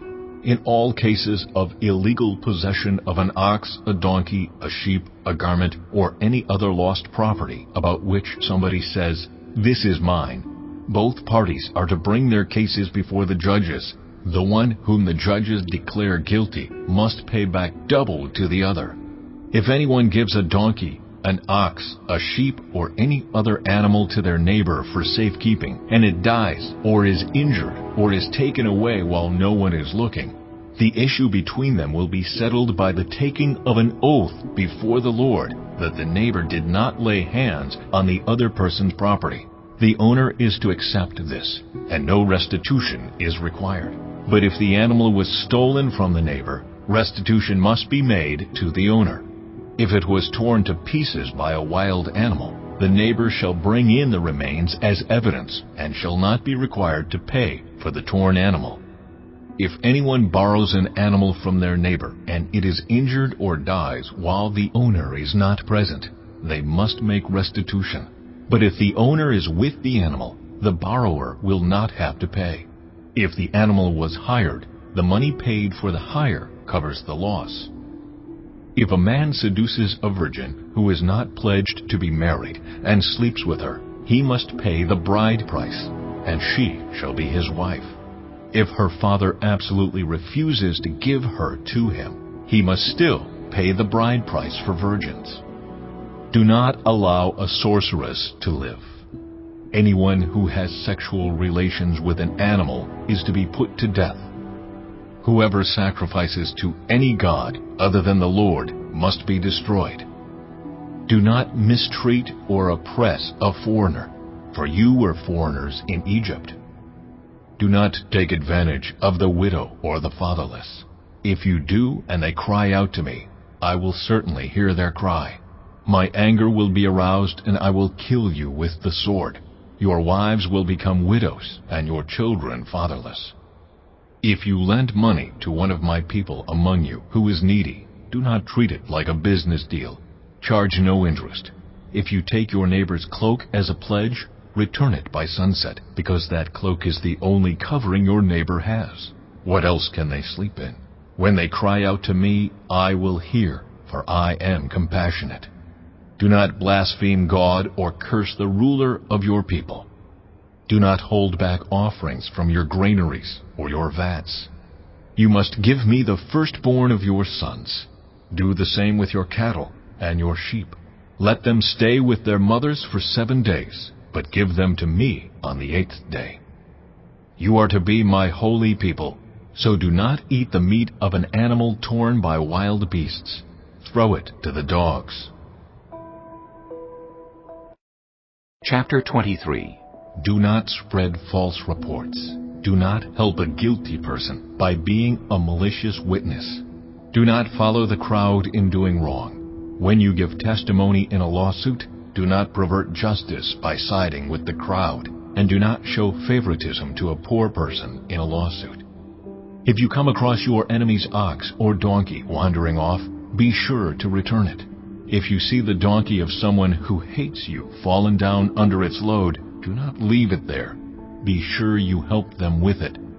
Do not deny justice to your poor people in their lawsuits.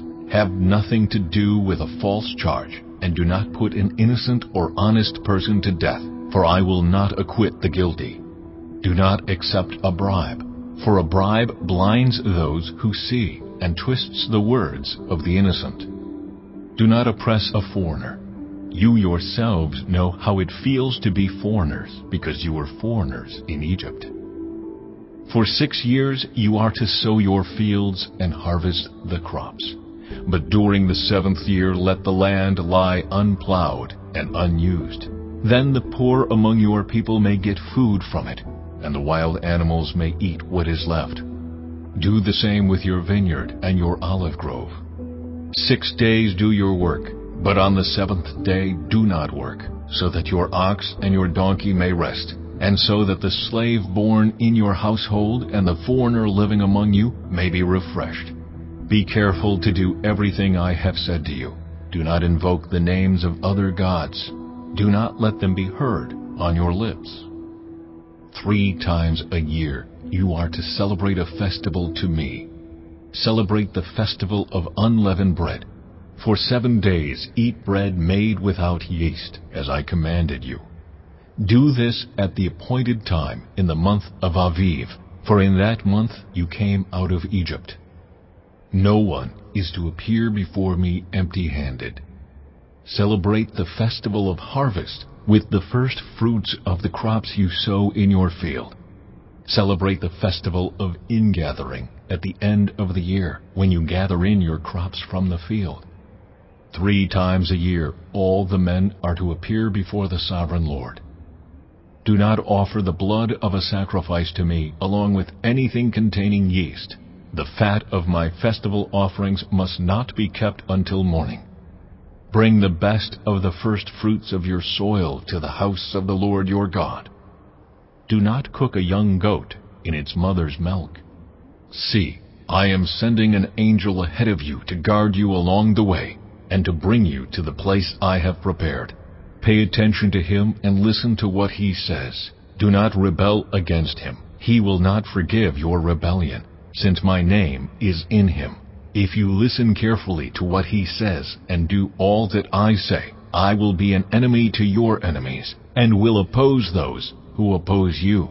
My angel will go ahead of you and bring you into the land of the Amorites, Hittites, Perizzites, Canaanites, Hivites, and Jebusites, and I will wipe them out. Do not bow down before their gods or worship them or follow their practices. You must demolish them and break their sacred stones to pieces. Worship the Lord your God, and his blessing will be on your food and water. I will take away sickness from among you, and none will miscarry or be barren in your land. I will give you a full lifespan. I will send my terror ahead of you and throw into confusion every nation you encounter. I will make all your enemies turn their backs and run. I will send the hornet ahead of you to drive the Hivites, Canaanites, and Hittites out of your way. But I will not drive them out in a single year, because the land would become desolate and the wild animals too numerous for you. Little by little, I will drive them out before you, until you have increased enough to take possession of the land. I will establish your borders from the Red Sea to the Mediterranean Sea, and from the desert to the Euphrates River. I will give into your hands the people who live in the land, and you will drive them out before you. Do not make a covenant with them or with their gods.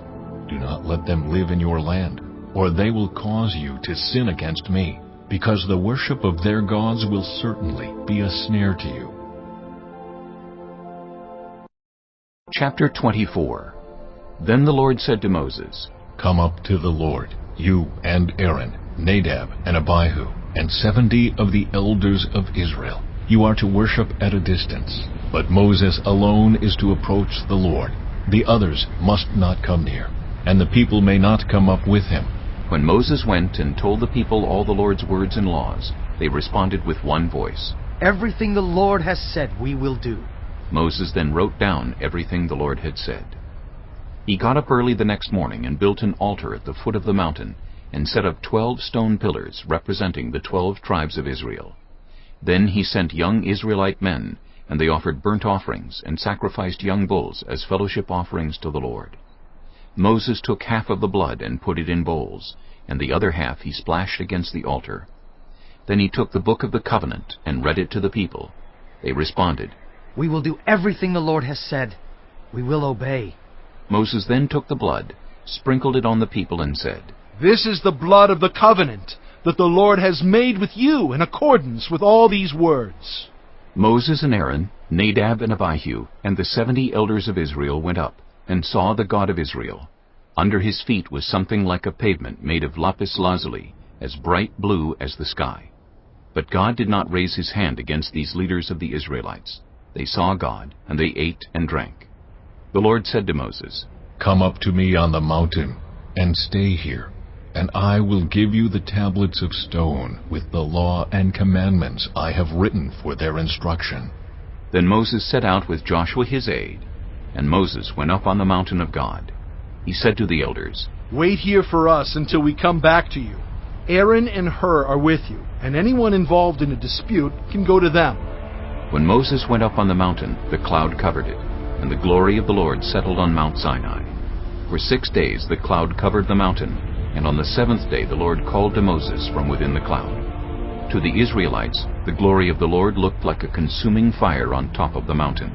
Then Moses entered the cloud as he went on up the mountain, and he stayed on the mountain 40 days and 40 nights.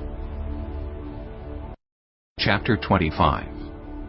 The Lord said to Moses, Tell the Israelites to bring me an offering. You are to receive the offering for me from everyone whose heart prompts them to give.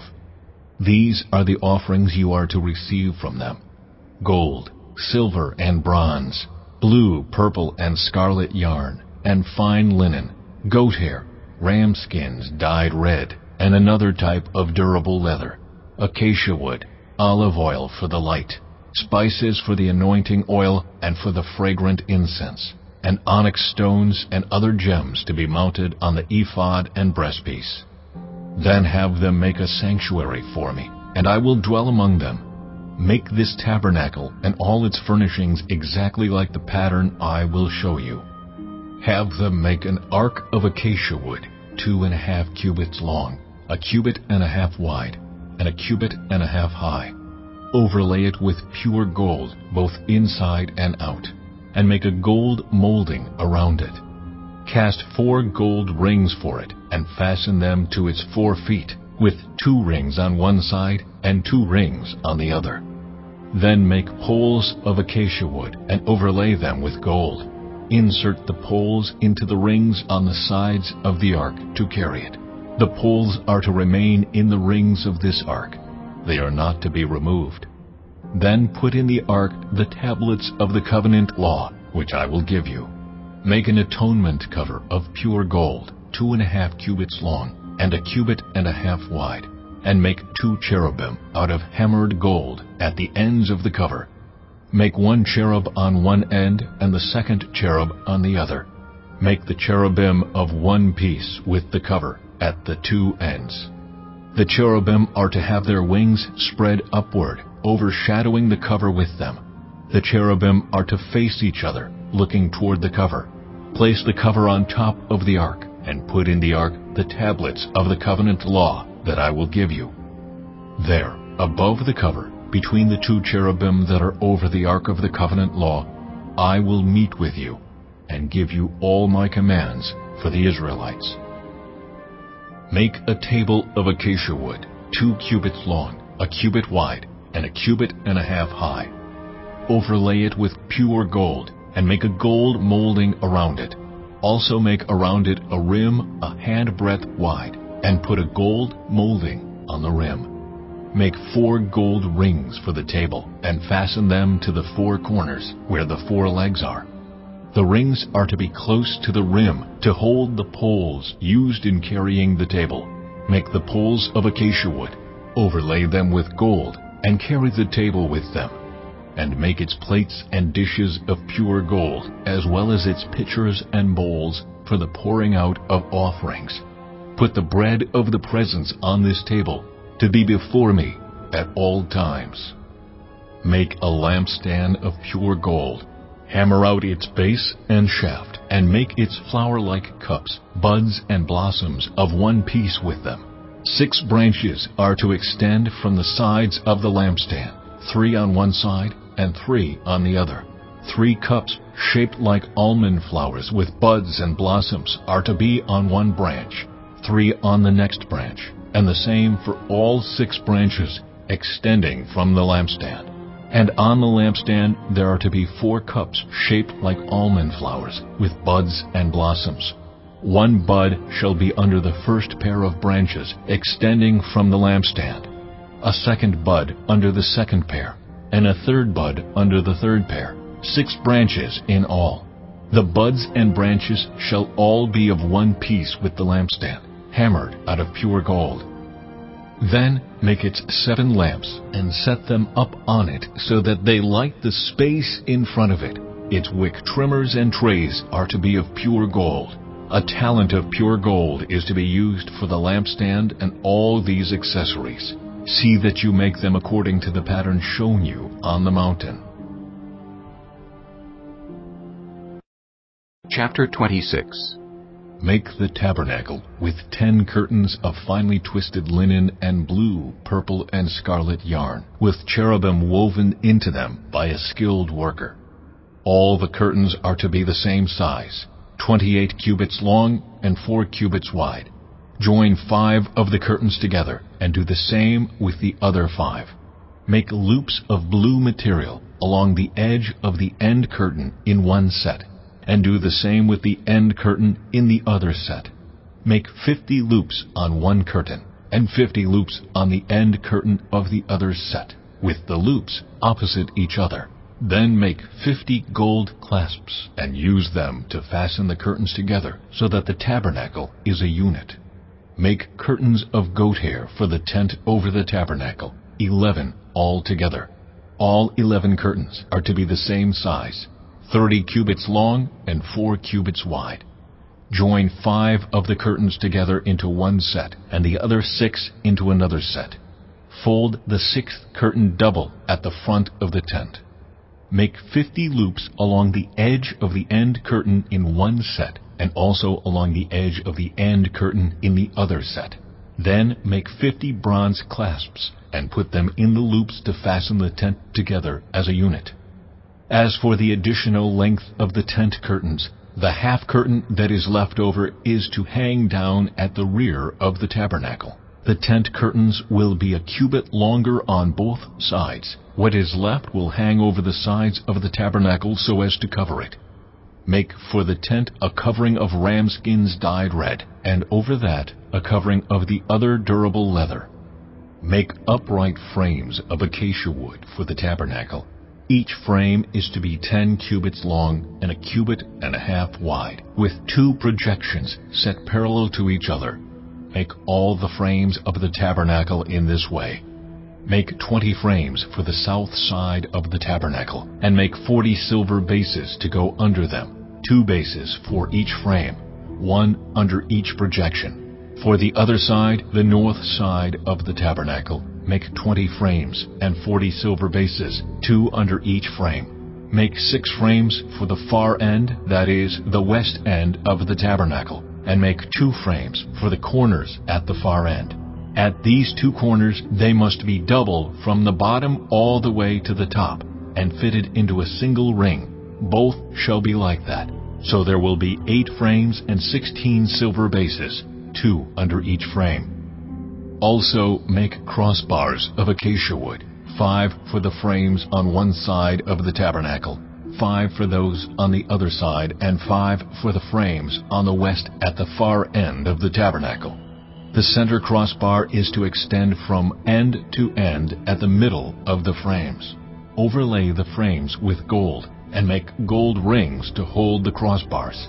Also overlay the crossbars with gold. Set up the tabernacle according to the plan shown you on the mountain. Make a curtain of blue, purple, and scarlet yarn, and finely twisted linen, with cherubim woven into it by a skilled worker. Hang it with gold hooks on 4 posts of acacia wood, overlaid with gold, and standing on 4 silver bases. Hang the curtain from the clasps, and place the Ark of the Covenant law behind the curtain. The curtain will separate the holy place from the most holy place. Put the atonement cover on the Ark of the Covenant law in the most holy place. Place the table outside the curtain on the north side of the tabernacle, and put the lampstand opposite it on the south side. For the entrance to the tent, make a curtain of blue, purple, and scarlet yarn, and finely twisted linen, the work of an embroiderer. Make gold hooks for this curtain, and 5 posts of acacia wood overlaid with gold, and cast 5 bronze bases for them. Chapter 27. Build an altar of acacia wood, 3 cubits high. It is to be square, 5 cubits long and 5 cubits wide. Make a horn at each of the 4 corners, so that the horns and the altar are of one piece, and overlay the altar with bronze. Make all its utensils of bronze, its pots to remove the ashes, and its shovels, sprinkling bowls, meat forks, and fire pans. Make a grating for it, a bronze network, and make a bronze ring at each of the 4 corners of the network. Put it under the ledge of the altar, so that it is halfway up the altar. Make poles of acacia wood for the altar, and overlay them with bronze.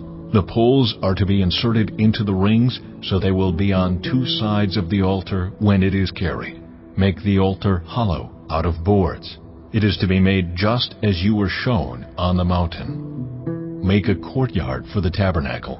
The south side shall be 100 cubits long, and is to have curtains of finely twisted linen, with 20 posts and 20 bronze bases, and with silver hooks and bands on the posts. The north side shall also be 100 cubits long, and is to have curtains with 20 posts and 20 bronze bases, and with silver hooks and bands on the posts. The west end of the courtyard shall be 50 cubits wide, and have curtains with 10 posts and 10 bases. On the east end, toward the sunrise, the courtyard shall also be 50 cubits wide. Curtains 15 cubits long are to be on one side of the entrance, with 3 posts and 3 bases. And curtains 15 cubits long are to be on the other side, with 3 posts and 3 bases. For the entrance to the courtyard, provide a curtain 20 cubits long of blue, purple, and scarlet yarn, and finely twisted linen, the work of an embroiderer, with 4 posts and 4 bases. All the posts around the courtyard are to have silver bands and hooks and bronze bases. The courtyard shall be 100 cubits long and 50 cubits wide, with curtains of finely twisted linen 5 cubits high, and with bronze bases. All the other articles used in the service of the tabernacle, whatever their function, including all the tent pegs for it and those for the courtyard, are to be of bronze. Command the Israelites to bring you clear oil of pressed olives for the light, so that the lamps may be kept burning. In the tent of meeting, outside the curtain that shields the ark of the covenant law, Aaron and his sons are to keep the lamps burning before the Lord from evening till morning. This is to be a lasting ordinance among the Israelites for the generations to come. Chapter 28. Have Aaron, your brother, brought to you from among the Israelites, along with his sons Nadab and Abihu, Eleazar and Ithamar, so they may serve me as priests. Make sacred garments for your brother Aaron, to give him dignity and honor. Tell all the skilled workers to whom I have given wisdom in such matters that they are to make garments for Aaron, for his consecration, so he may serve me as priest. These are the garments they are to make: a breastpiece, an ephod, a robe, a woven tunic, a turban, and a sash. They are to make these sacred garments for your brother Aaron and his sons, so they may serve me as priests.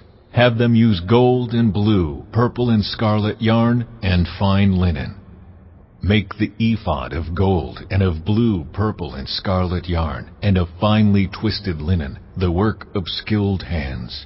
It is to have 2 shoulder pieces attached to 2 of its corners, so it can be fastened.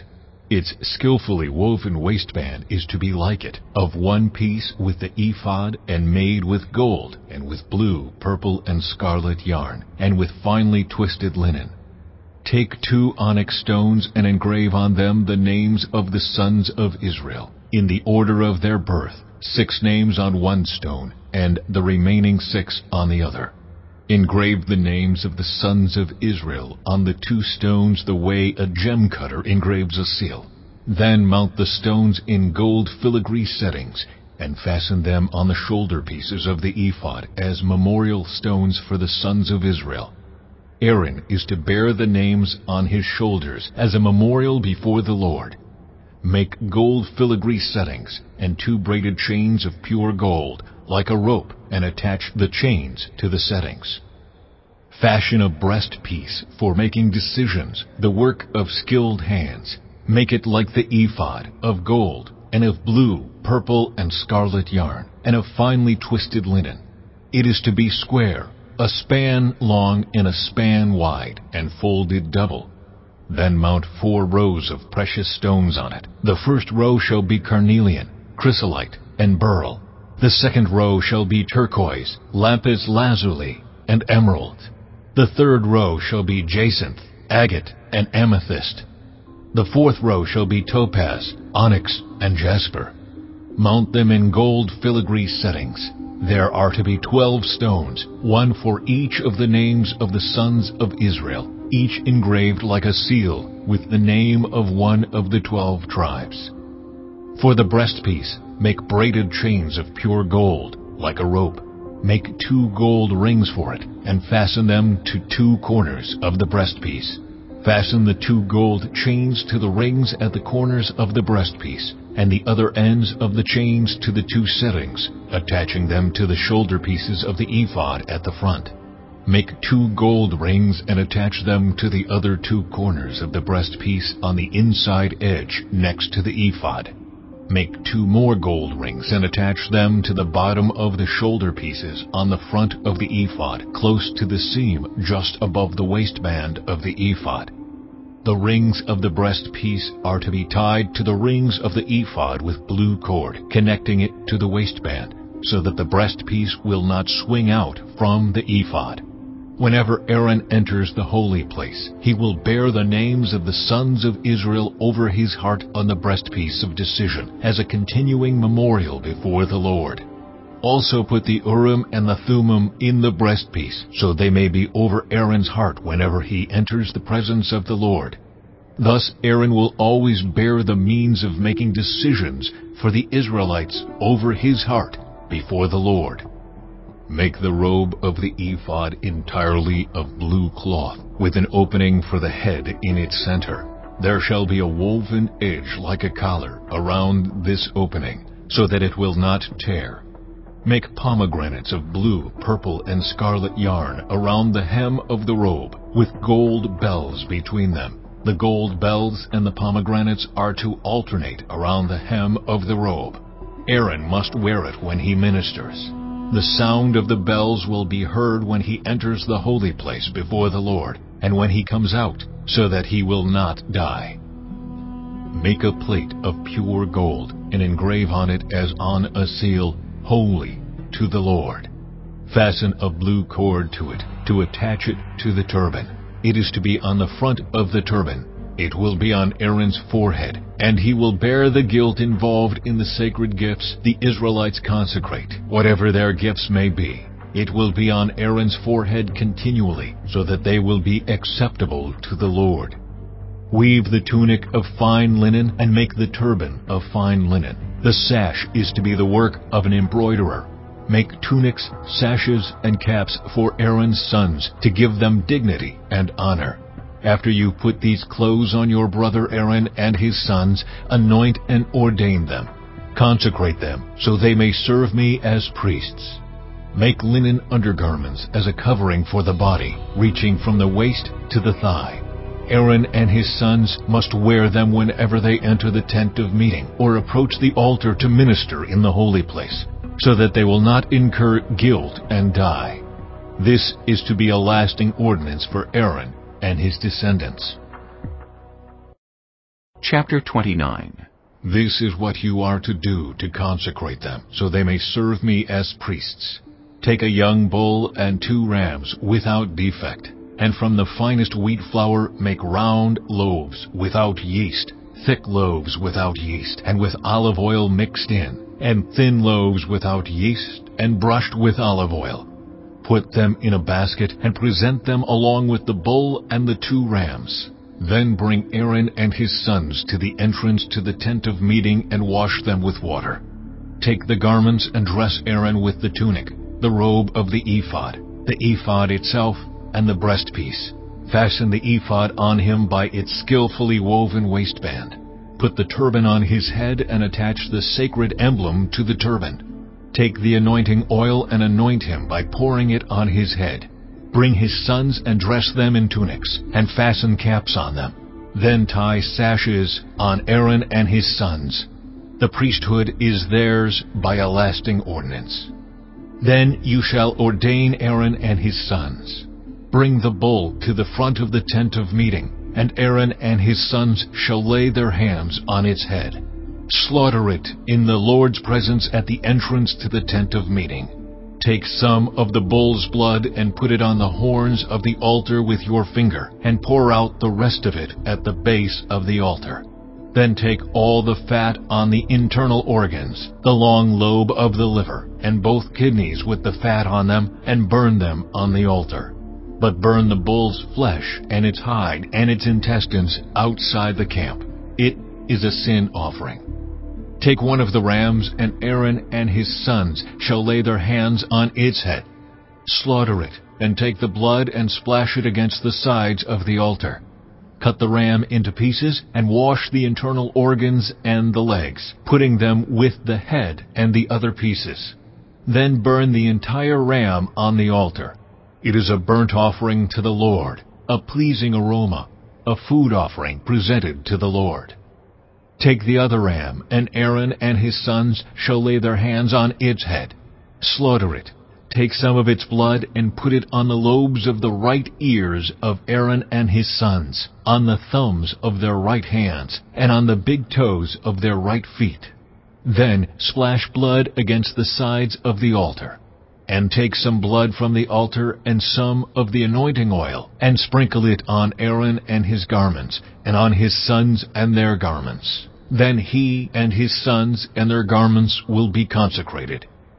Take from this ram the fat tail, the fat on the internal organs, the long lobe of the liver, both kidneys with the fat on them, and the right thigh. This is the ram for the ordination.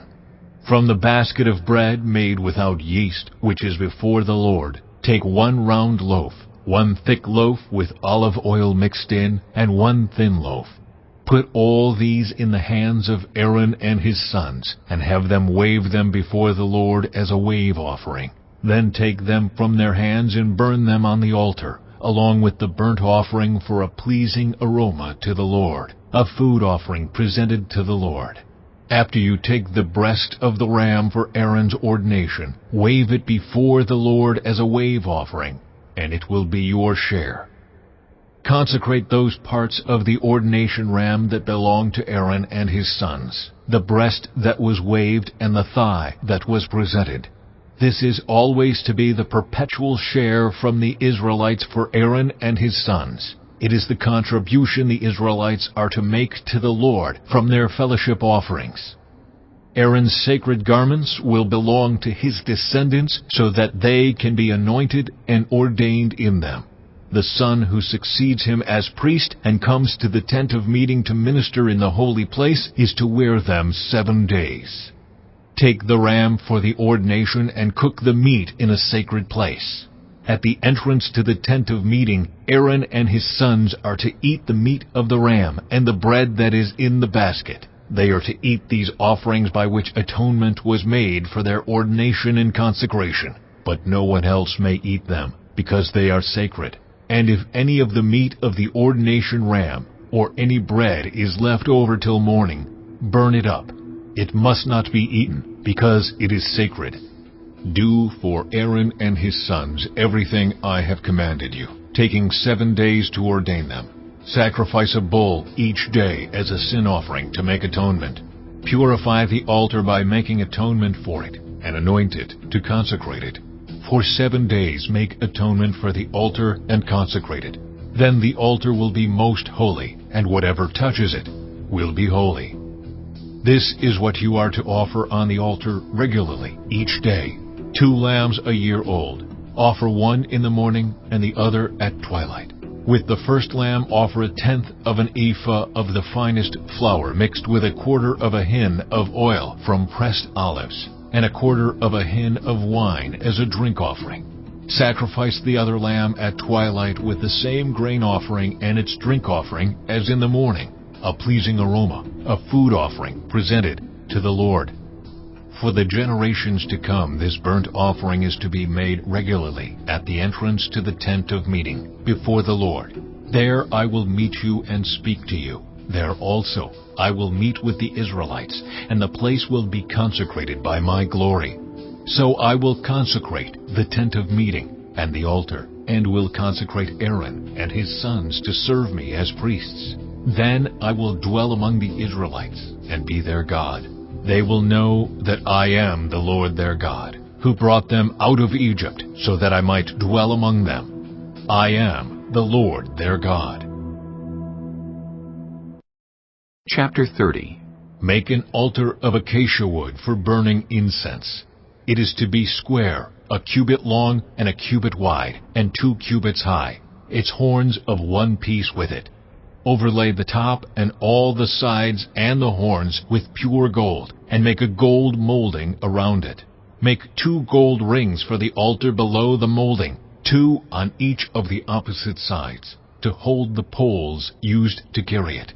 Make the poles of acacia wood and overlay them with gold. Put the altar in front of the curtain that shields the Ark of the Covenant Law, before the atonement cover that is over the tablets of the Covenant Law, where I will meet with you. Aaron must burn fragrant incense on the altar every morning when he tends the lamps. He must burn incense again when he lights the lamps at twilight, so incense will burn regularly before the Lord for the generations to come. Do not offer on this altar any other incense or any burnt offering or grain offering, and do not pour a drink offering on it. Once a year Aaron shall make atonement on its horns. This annual atonement must be made with the blood of the atoning sin offering for the generations to come. It is most holy to the Lord. Then the Lord said to Moses, When you take a census of the Israelites to count them, each one must pay the Lord a ransom for his life at the time he is counted. Then no plague will come on them when you number them. Each one who crosses over to those already counted is to give a half shekel, according to the sanctuary shekel, which weighs 20 gerahs. This half shekel is an offering to the Lord. All who cross over, those 20 years old or more, are to give an offering to the Lord. The rich are not to give more than a half shekel, and the poor are not to give less when you make the offering to the Lord to atone for your lives. Receive the atonement money from the Israelites and use it for the service of the tent of meeting. It will be a memorial for the Israelites before the Lord, making atonement for your lives. Then the Lord said to Moses, Make a bronze basin with its bronze stand for washing. Place it between the tent of meeting and the altar, and put water in it. Aaron and his sons are to wash their hands and feet with water from it. Whenever they enter the tent of meeting, they shall wash with water so that they will not die. Also, when they approach the altar to minister by presenting a food offering to the Lord, they shall wash their hands and feet so that they will not die. This is to be a lasting ordinance for Aaron and his descendants for the generations to come. Then the Lord said to Moses, Take the following fine spices: 500 shekels of liquid myrrh, half as much, that is, 250 shekels of fragrant cinnamon, 250 shekels of fragrant calamus, 500 shekels of cassia, all according to the sanctuary shekel, and a hin of olive oil. Make these into a sacred anointing oil, a fragrant blend, the work of a perfumer. It will be the sacred anointing oil. Then use it to anoint the tent of meeting, the ark of the covenant law, the table and all its articles, the lampstand and its accessories, the altar of incense, the altar of burnt offering and all its utensils, and the basin with its stand. You shall consecrate them so they will be most holy, and whatever touches them will be holy. Anoint Aaron and his sons and consecrate them so they may serve me as priests. Say to the Israelites, This is to be my sacred anointing oil for the generations to come. Do not pour it on anyone else's body, and do not make any other oil using the same formula. It is sacred, and you are to consider it sacred. Whoever makes perfume like it and puts it on anyone other than a priest must be cut off from their people. Then the Lord said to Moses, Take fragrant spices, gum resin, onycha, and galbanum, and pure frankincense, all in equal amounts, and make a fragrant blend of incense, the work of a perfumer.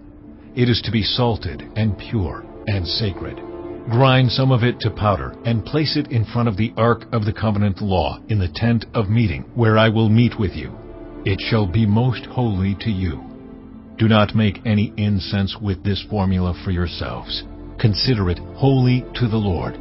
Whoever makes incense like it to enjoy its fragrance must be cut off from their people. Chapter 31. Then the Lord said to Moses, See, I have chosen Bezalel, son of Uri, the son of Hur, of the tribe of Judah, and I have filled him with the Spirit of God, with wisdom, with understanding, with knowledge, and with all kinds of skills, to make artistic designs for work in gold, silver, and bronze, to cut and set stones, to work in wood, and to engage in all kinds of crafts. Moreover, I have appointed Aholiab son of Ahisamach of the tribe of Dan to help him. Also, I have given ability to all the skilled workers to make everything I have commanded you: the tent of meeting, the ark of the covenant law, with the atonement cover on it, and all the other furnishings of the tent, the table and its articles, the pure gold lampstand and all its accessories, the altar of incense, the altar of burnt offering and all its utensils, the basin with its stand, and also the woven garments, both the sacred garments for Aaron the priest, and the garments for his sons when they serve as priests, and the anointing oil and fragrant incense for the holy place. They are to make them just as I commanded you. Then the Lord said to Moses, Say to the Israelites, You must observe my Sabbaths. This will be a sign between me and you for the generations to come, so you may know that I am the Lord who makes you holy. Observe the Sabbath, because it is holy to you. Anyone who desecrates it is to be put to death. Those who do any work on that day must be cut off from their people. For 6 days' work is to be done, but the seventh day is a day of Sabbath rest, holy to the Lord. Whoever does any work on the Sabbath day is to be put to death. The Israelites are to observe the Sabbath, celebrating it for the generations to come as a lasting covenant. It will be a sign between me and the Israelites forever. For in 6 days the Lord made the heavens and the earth, and on the seventh day he rested and was refreshed. When the Lord finished speaking to Moses on Mount Sinai, he gave him the 2 tablets of the covenant law, the tablets of stone, inscribed by the finger of God. Chapter 32. When the people saw that Moses was so long in coming down from the mountain, they gathered around Aaron and said, Come, make us gods who will go before us.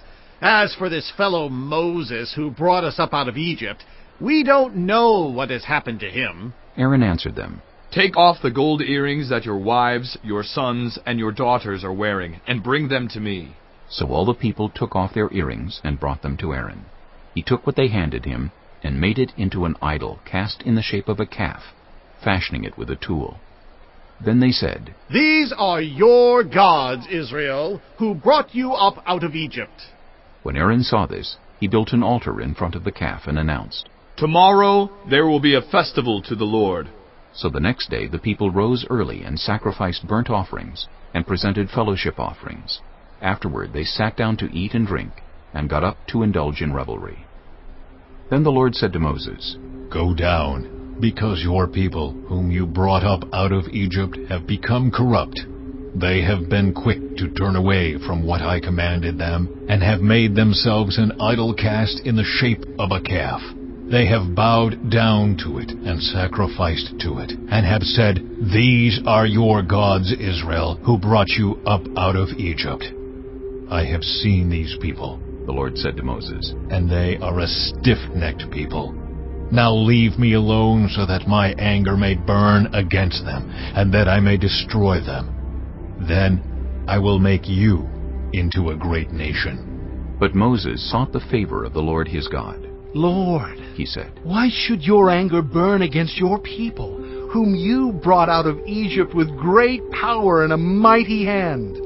Why should the Egyptians say, It was with evil intent that he brought them out, to kill them in the mountains and to wipe them off the face of the earth? Turn from your fierce anger, relent, and do not bring disaster on your people. Remember your servants Abraham, Isaac, and Israel, to whom you swore by your own self, I will make your descendants as numerous as the stars in the sky, and I will give your descendants all this land I promised them, and it will be their inheritance forever. Then the Lord relented and did not bring on his people the disaster he had threatened. Moses turned and went down the mountain with the 2 tablets of the covenant law in his hands. They were inscribed on both sides, front and back. The tablets were the work of God. The writing was the writing of God, engraved on the tablets.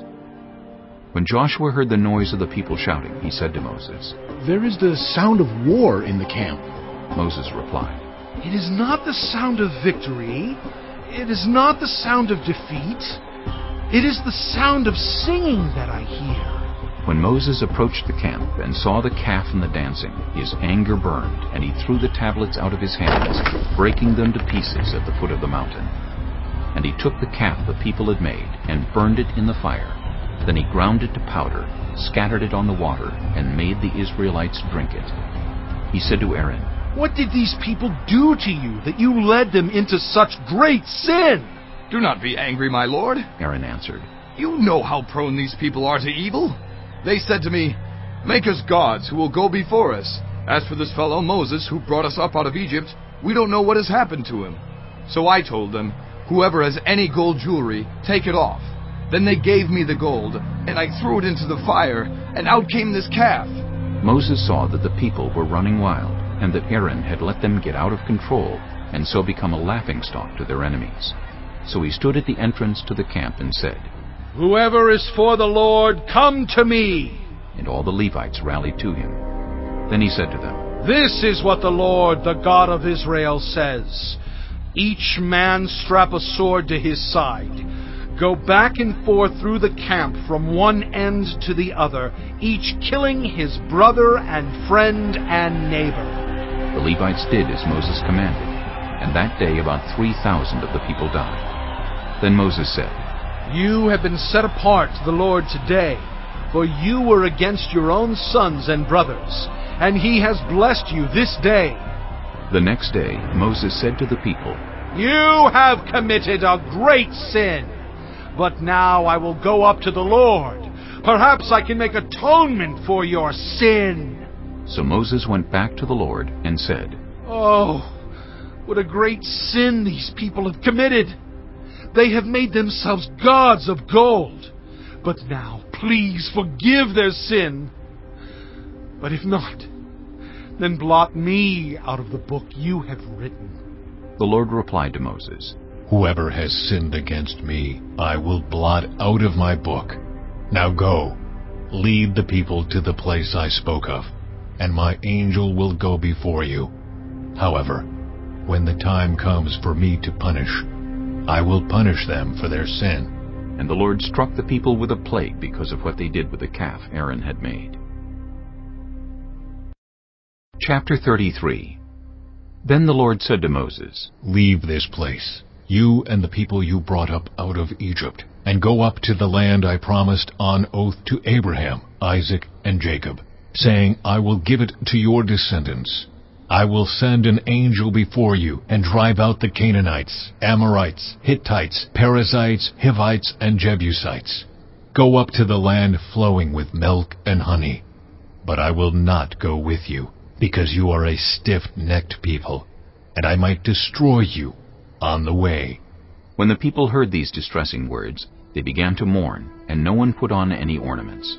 For the Lord had said to Moses, "Tell the Israelites, you are a stiff-necked people. If I were to go with you even for a moment, I might destroy you. Now take off your ornaments, and I will decide what to do with you." So the Israelites stripped off their ornaments at Mount Horeb. Now Moses used to take a tent and pitch it outside the camp some distance away, calling it the tent of meeting. Anyone inquiring of the Lord would go to the tent of meeting outside the camp. And whenever Moses went out to the tent, all the people rose and stood at the entrances to their tents, watching Moses until he entered the tent. As Moses went into the tent, the pillar of cloud would come down and stay at the entrance while the Lord spoke with Moses. Whenever the people saw the pillar of cloud standing at the entrance to the tent, they all stood and worshipped, each at the entrance to their tent. The Lord would speak to Moses face to face, as one speaks to a friend. Then Moses would return to the camp, but his young aide Joshua, son of Nun, did not leave the tent. Moses said to the Lord, "You have been telling me, 'Lead these people,' but you have not let me know whom you will send with me. You have said, 'I know you by name, and you have found favor with me.' If you are pleased with me, teach me your ways, so I may know you and continue to find favor with you. Remember that this nation is your people."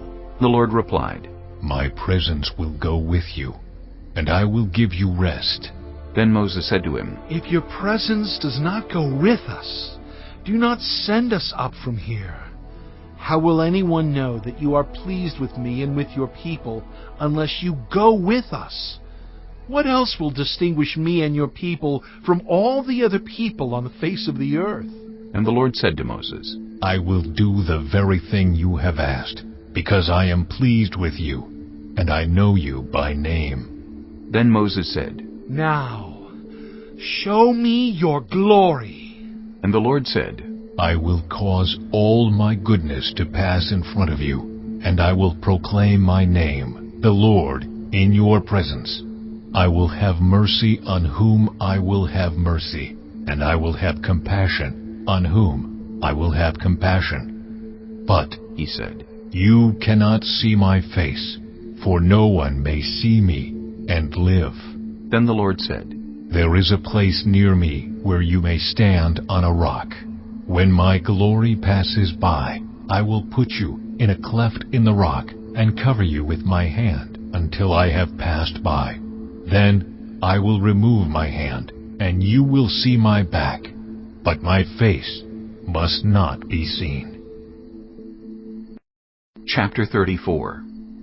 The Lord said to Moses, chisel out 2 stone tablets like the first ones, and I will write on them the words that were on the first tablets, which you broke.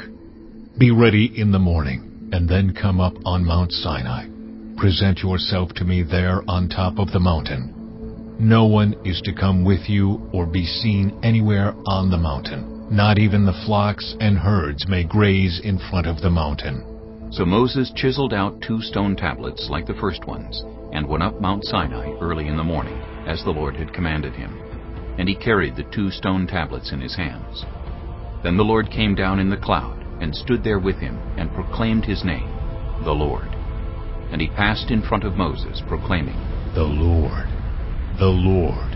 the compassionate and gracious God, slow to anger, abounding in love and faithfulness, maintaining love to thousands, and forgiving wickedness, rebellion, and sin. Yet he does not leave the guilty unpunished. He punishes the children and their children for the sin of the parents to the 3rd and 4th generation. Moses bowed to the ground at once and worshipped. Lord, he said, if I have found favor in your eyes, then let the Lord go with us. Although this is a stiff-necked people, forgive our wickedness and our sin, and take us as your inheritance. Then the Lord said, I am making a covenant with you. Before all your people I will do wonders never before done in any nation in all the world. The people you live among will see how awesome is the work that I, the Lord, will do for you. Obey what I command you today. I will drive out before you the Amorites, Canaanites, Hittites, Perizzites, Hivites, and Jebusites. Be careful not to make a treaty with those who live in the land where you are going, or they will be a snare among you. Break down their altars, smash their sacred stones, and cut down their Asherah poles. Do not worship any other god, for the Lord, whose name is jealous, is a jealous God. Be careful not to make a treaty with those who live in the land, for when they prostitute themselves to their gods and sacrifice to them, they will invite you, and you will eat their sacrifices. And when you choose some of their daughters as wives for your sons, and those daughters prostitute themselves to their gods, they will lead your sons to do the same. Do not make any idols. Celebrate the festival of unleavened bread. For 7 days eat bread made without yeast, as I commanded you. Do this at the appointed time in the month of Aviv, for in that month you came out of Egypt. The first offspring of every womb belongs to me, including all the firstborn males of your livestock, whether from herd or flock. Redeem the firstborn donkey with a lamb, but if you do not redeem it, break its neck. Redeem all your firstborn sons. No one is to appear before me empty-handed. 6 days you shall labor, but on the 7th day you shall rest. Even during the plowing season and harvest you must rest. Celebrate the festival of weeks with the first fruits of the wheat harvest, and the festival of ingathering at the turn of the year.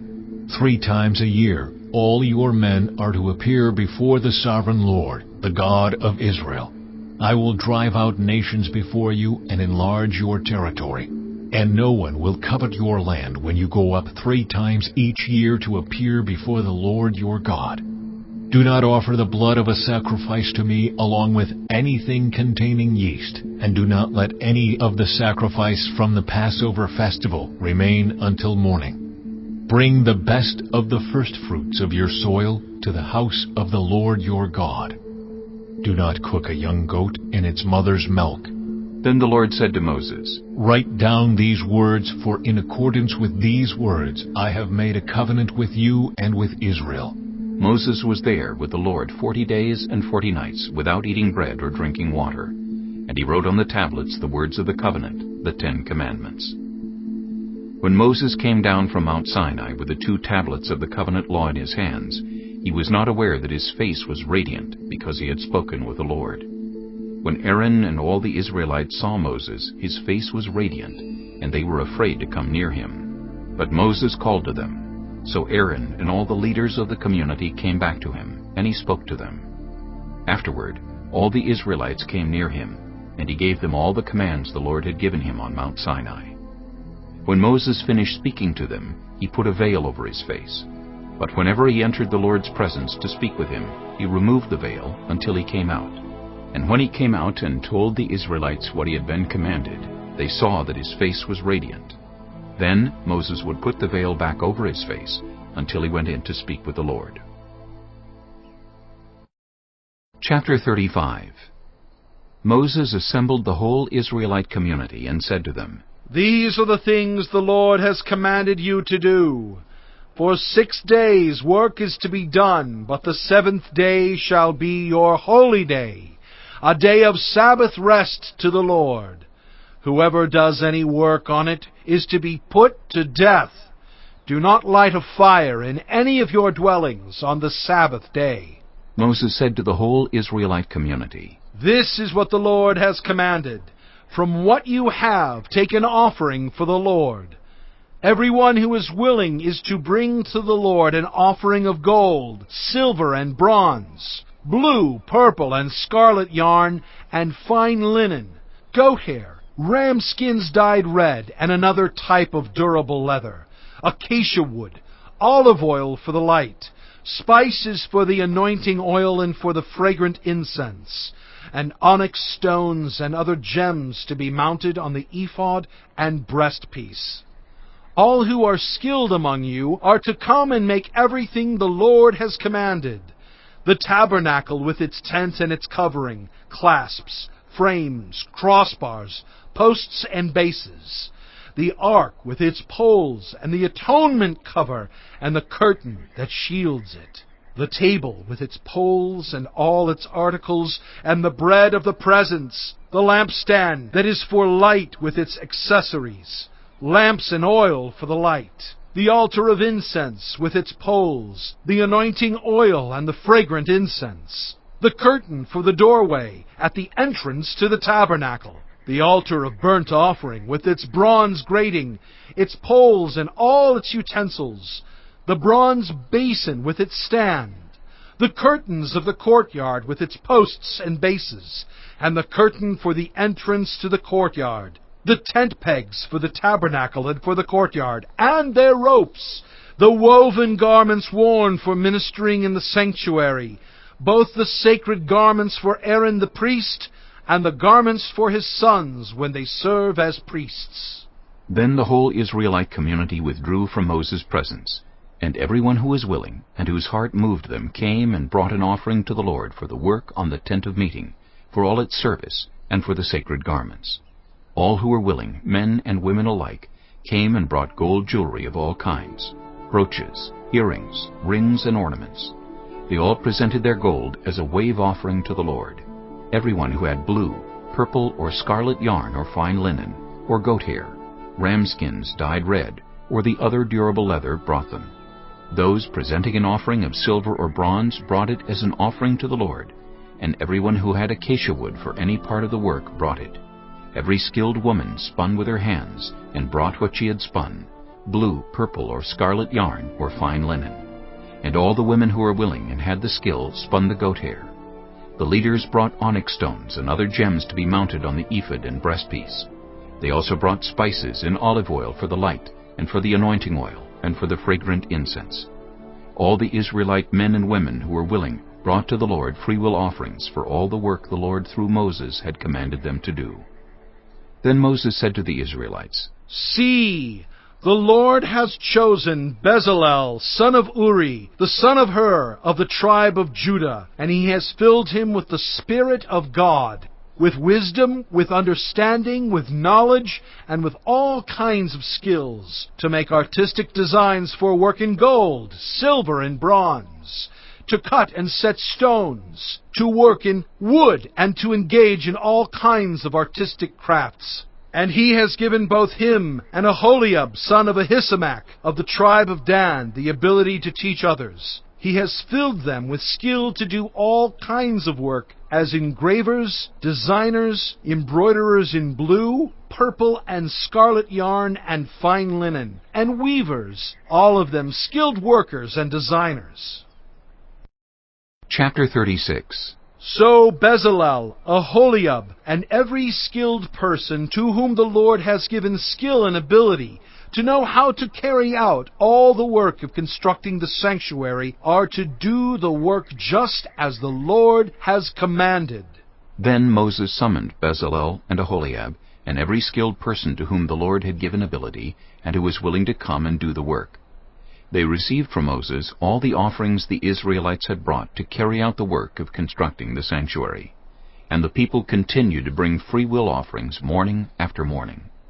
So all the skilled workers who were doing all the work on the sanctuary left what they were doing and said to Moses, "The people are bringing more than enough for doing the work the Lord commanded to be done." Then Moses gave an order, and they sent this word throughout the camp: "No man or woman is to make anything else as an offering for the sanctuary." And so the people were restrained from bringing more, because what they already had was more than enough to do all the work. All those who were skilled among the workers made the tabernacle with 10 curtains of finely twisted linen and blue, purple, and scarlet yarn, with cherubim woven into them by expert hands. All the curtains were the same size, 28 cubits long and 4 cubits wide. They joined 5 of the curtains together and did the same with the other 5.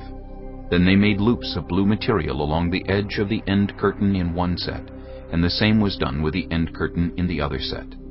They also made 50 loops on one curtain and 50 loops on the end curtain of the other set, with the loops opposite each other. Then they made 50 gold clasps and used them to fasten the 2 sets of curtains together so that the tabernacle was a unit. They made curtains of goat hair for the tent over the tabernacle, 11 altogether. All 11 curtains were the same size, 30 cubits long and 4 cubits wide. They joined 5 of the curtains into one set, and the other 6 into another set. Then they made 50 loops along the edge of the end curtain in one set, and also along the edge of the end curtain in the other set. They made 50 bronze clasps to fasten the tent together as a unit. Then they made for the tent a covering of ram skins dyed red, and over that a covering of the other durable leather. They made upright frames of acacia wood for the tabernacle. Each frame was 10 cubits long and 1.5 cubits wide, with 2 projections set parallel to each other. They made all the frames of the tabernacle in this way. They made 20 frames for the south side of the tabernacle, and made 40 silver bases to go under them, 2 bases for each frame, 1 under each projection. For the other side, the north side of the tabernacle, they made 20 frames, and 40 silver bases, 2 under each frame. They made 6 frames for the far end, that is, the west end of the tabernacle, and 2 frames were made for the corners of the tabernacle at the far end. At these 2 corners the frames were double from the bottom all the way to the top, and fitted into a single ring. Both were made alike. So there were 8 frames and 16 silver bases, 2 under each frame. They also made crossbars of acacia wood, 5 for the frames on one side of the tabernacle, 5 for those on the other side, and 5 for the frames on the west at the far end of the tabernacle. They made the center crossbar so that it extended from end to end at the middle of the frames. They overlaid the frames with gold, and made gold rings to hold the crossbars. They also overlaid the crossbars with gold. They made the curtain of blue, purple, and scarlet yarn and finely twisted linen, with cherubim woven into it by a skilled worker. They made 4 posts of acacia wood for it, and overlaid them with gold. They made gold hooks for them, and cast their 4 silver bases. For the entrance to the tent they made a curtain of blue, purple, and scarlet yarn, and finely twisted linen, the work of an embroiderer. And they made 5 posts with hooks for them. They overlaid the tops of the posts and their bands with gold, and made their 5 bases of bronze. Chapter 37. Bezalel made the ark of acacia wood, 2.5 cubits long, 1.5 cubits wide, and 1.5 cubits high. He overlaid it with pure gold, both inside and out, and made a gold molding around it. He cast 4 gold rings for it, and fastened them to its 4 feet, with 2 rings on one side, and 2 rings on the other. Then he made poles of acacia wood, and overlaid them with gold. And he inserted the poles into the rings on the sides of the ark to carry it. He made the atonement cover of pure gold, 2.5 cubits long, and 1.5 cubits wide. Then he made 2 cherubim out of hammered gold at the ends of the cover. He made 1 cherub on one end, and the second cherub on the other. At the 2 ends he made them of one piece with the cover. The cherubim had their wings spread upward, overshadowing the cover with them. The cherubim faced each other, looking toward the cover. They made the table of acacia wood, 2 cubits long, 1 cubit wide, and 1.5 cubits high. Then they overlaid it with pure gold, and made a gold molding around it. They also made around it a rim a handbreadth wide, and put a gold molding on the rim. They cast 4 gold rings for the table, and fastened them to the 4 corners, where the 4 legs were. The rings were put close to the rim to hold the poles used in carrying the table. The poles for carrying the table were made of acacia wood, and were overlaid with gold. And they made from pure gold the articles for the table, its plates and dishes and bowls, and its pitchers for the pouring out of drink offerings. They made the lampstand of pure gold. They hammered out its base and shaft, and made its flower-like cups, buds and blossoms of one piece with them. 6 branches extended from the sides of the lampstand, 3 on one side and 3 on the other. 3 cups shaped like almond flowers with buds and blossoms were on one branch, 3 on the next branch, and the same for all 6 branches extending from the lampstand. And on the lampstand were 4 cups shaped like almond flowers with buds and blossoms. 1 bud was under the first pair of branches extending from the lampstand, a second bud under the second pair, and a third bud under the third pair, 6 branches in all. The buds and the branches were all of one piece with the lampstand, hammered out of pure gold. They made its 7 lamps, as well as its wick trimmers and trays of pure gold. They made the lampstand and all its accessories from 1 talent of pure gold. They made the altar of incense out of acacia wood. It was square, 1 cubit long and 1 cubit wide, and 2 cubits high, its horns of one piece with it. They overlaid the top and all the sides and the horns with pure gold, and made a gold molding around it. They made 2 gold rings below the molding, 2 on each of the opposite sides to hold the poles used to carry it. They made the poles of acacia wood, and overlaid them with gold. They also made the sacred anointing oil and the pure fragrant incense, the work of a perfumer. Chapter 38. They built the altar of burnt offering of acacia wood, 3 cubits high. It was square, 5 cubits long and 5 cubits wide. They made a horn at each of the 4 corners, so that the horns and the altar were of one piece, and they overlaid the altar with bronze. They made all its utensils of bronze, its pots, shovels, sprinkling bowls, meat forks, and fire pans. They made a grating for the altar, a bronze network to be under its ledge, halfway up the altar. They cast bronze rings to hold the poles for the 4 corners of the bronze grating. They made the poles of acacia wood, and overlaid them with bronze. They inserted the poles into the rings so they would be on the sides of the altar for carrying it. They made it hollow out of boards. They made the bronze basin and its bronze stand from the mirrors of the women who served at the entrance to the tent of meeting. Next they made the courtyard. The south side was 100 cubits long, and had curtains of finely twisted linen, with 20 posts and 20 bronze bases, and with silver hooks and bands on the posts. The north side was also 100 cubits long, and had 20 posts and 20 bronze bases, with silver hooks and bands on the posts. The west end was 50 cubits wide, and had curtains, with 10 posts and 10 bases, with silver hooks and bands on the posts. The east end toward the sunrise was also 50 cubits wide. Curtains 15 cubits long were on one side of the entrance, with 3 posts and 3 bases, and curtains 15 cubits long were on the other side of the entrance to the courtyard, with 3 posts and 3 bases. All the curtains around the courtyard were of finely twisted linen. The bases for the posts were bronze. The hooks and bands on the posts were silver, and their tops were overlaid with silver, so all the posts of the courtyard had silver bands. The curtain for the entrance to the courtyard was made of blue, purple, and scarlet yarn and finely twisted linen, the work of an embroiderer.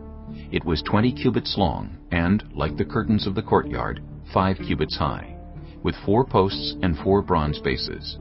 Their hooks and bands were silver, and their tops were overlaid with silver. All the tent pegs of the tabernacle and of the surrounding courtyard were bronze. These are the amounts of the materials used for the tabernacle of the covenant law, which were recorded at Moses' command by the Levites under the direction of Ithamar, son of Aaron, the priest. Bezalel, son of Uri, the son of Hur, of the tribe of Judah, made everything the Lord commanded Moses. With him was Aholiab, son of Ahisamach, of the tribe of Dan, an engraver and designer, and an embroiderer in blue, purple, and scarlet yarn and fine linen. The total amount of the gold from the wave offering used for all the work on the sanctuary was 29 talents and 730 shekels, according to the sanctuary shekel. The silver obtained from those of the community who were counted in the census was 100 talents and 1,775 shekels, according to the sanctuary shekel. 1 beka per person, that is, half a shekel, according to the sanctuary shekel, from everyone who had crossed over to those counted, 20 years old or more, a total of 603,550 men. The 100 talents of silver were used to cast the bases for the sanctuary and for the curtain. 100 bases from the 100 talents, 1 talent for each base. They used the 1,775 shekels to make the hooks for the posts, to overlay the tops of the posts, and to make their bands. The bronze from the wave offering was 70 talents and 2,400 shekels. They used it to make the bases for the entrance to the tent of meeting, the bronze altar with its bronze grating and all its utensils, the bases for the surrounding courtyard, and those for its entrance, and all the tent pegs for the tabernacle, and those for the surrounding courtyard. Chapter 39. From the blue, purple, and scarlet yarn they made woven garments for ministering in the sanctuary. They also made sacred garments for Aaron, as the Lord commanded Moses. They made the ephod of gold, and of blue, purple, and scarlet yarn, and of finely twisted linen. They hammered out thin sheets of gold, and cut strands to be worked into the blue, purple, and scarlet yarn and fine linen, the work of skilled hands. They made shoulder pieces for the ephod, which were attached to 2 of its corners, so it could be fastened. Its skillfully woven waistband was like it, of 1 piece with the ephod, and made with gold, and with blue, purple, and scarlet yarn, and with finely twisted linen, as the Lord commanded Moses. They mounted the onyx stones in gold filigree settings, and engraved them like a seal with the names of the sons of Israel. Then they fastened them on the shoulder pieces of the ephod as memorial stones for the sons of Israel, as the Lord commanded Moses. They fashioned the breastpiece, the work of a skilled craftsman. They made it like the ephod, of gold and of blue, purple, and scarlet yarn, and of finely twisted linen. It was square, a span long and a span wide, and folded double. Then they mounted 4 rows of precious stones on it. The first row was carnelian, chrysolite, and beryl. The second row was turquoise, lapis lazuli, and emerald. The third row was jacinth, agate, and amethyst. The fourth row was topaz, onyx, and jasper. They were mounted in gold filigree settings. There were 12 stones, 1 for each of the names of the sons of Israel, each engraved like a seal with the name of one of the 12 tribes. For the breastpiece, they made braided chains of pure gold like a rope. They made 2 gold filigree settings and 2 gold rings, and fastened the rings to 2 of the corners of the breastpiece. They fastened the 2 gold chains to the rings at the corners of the breastpiece, and the other ends of the chains to the 2 settings, attaching them to the shoulder pieces of the ephod at the front. They made 2 gold rings and attached them to the other 2 corners of the breastpiece on the inside edge next to the ephod. Then they made 2 more gold rings and attached them to the bottom of the shoulder pieces on the front of the ephod, close to the seam just above the waistband of the ephod.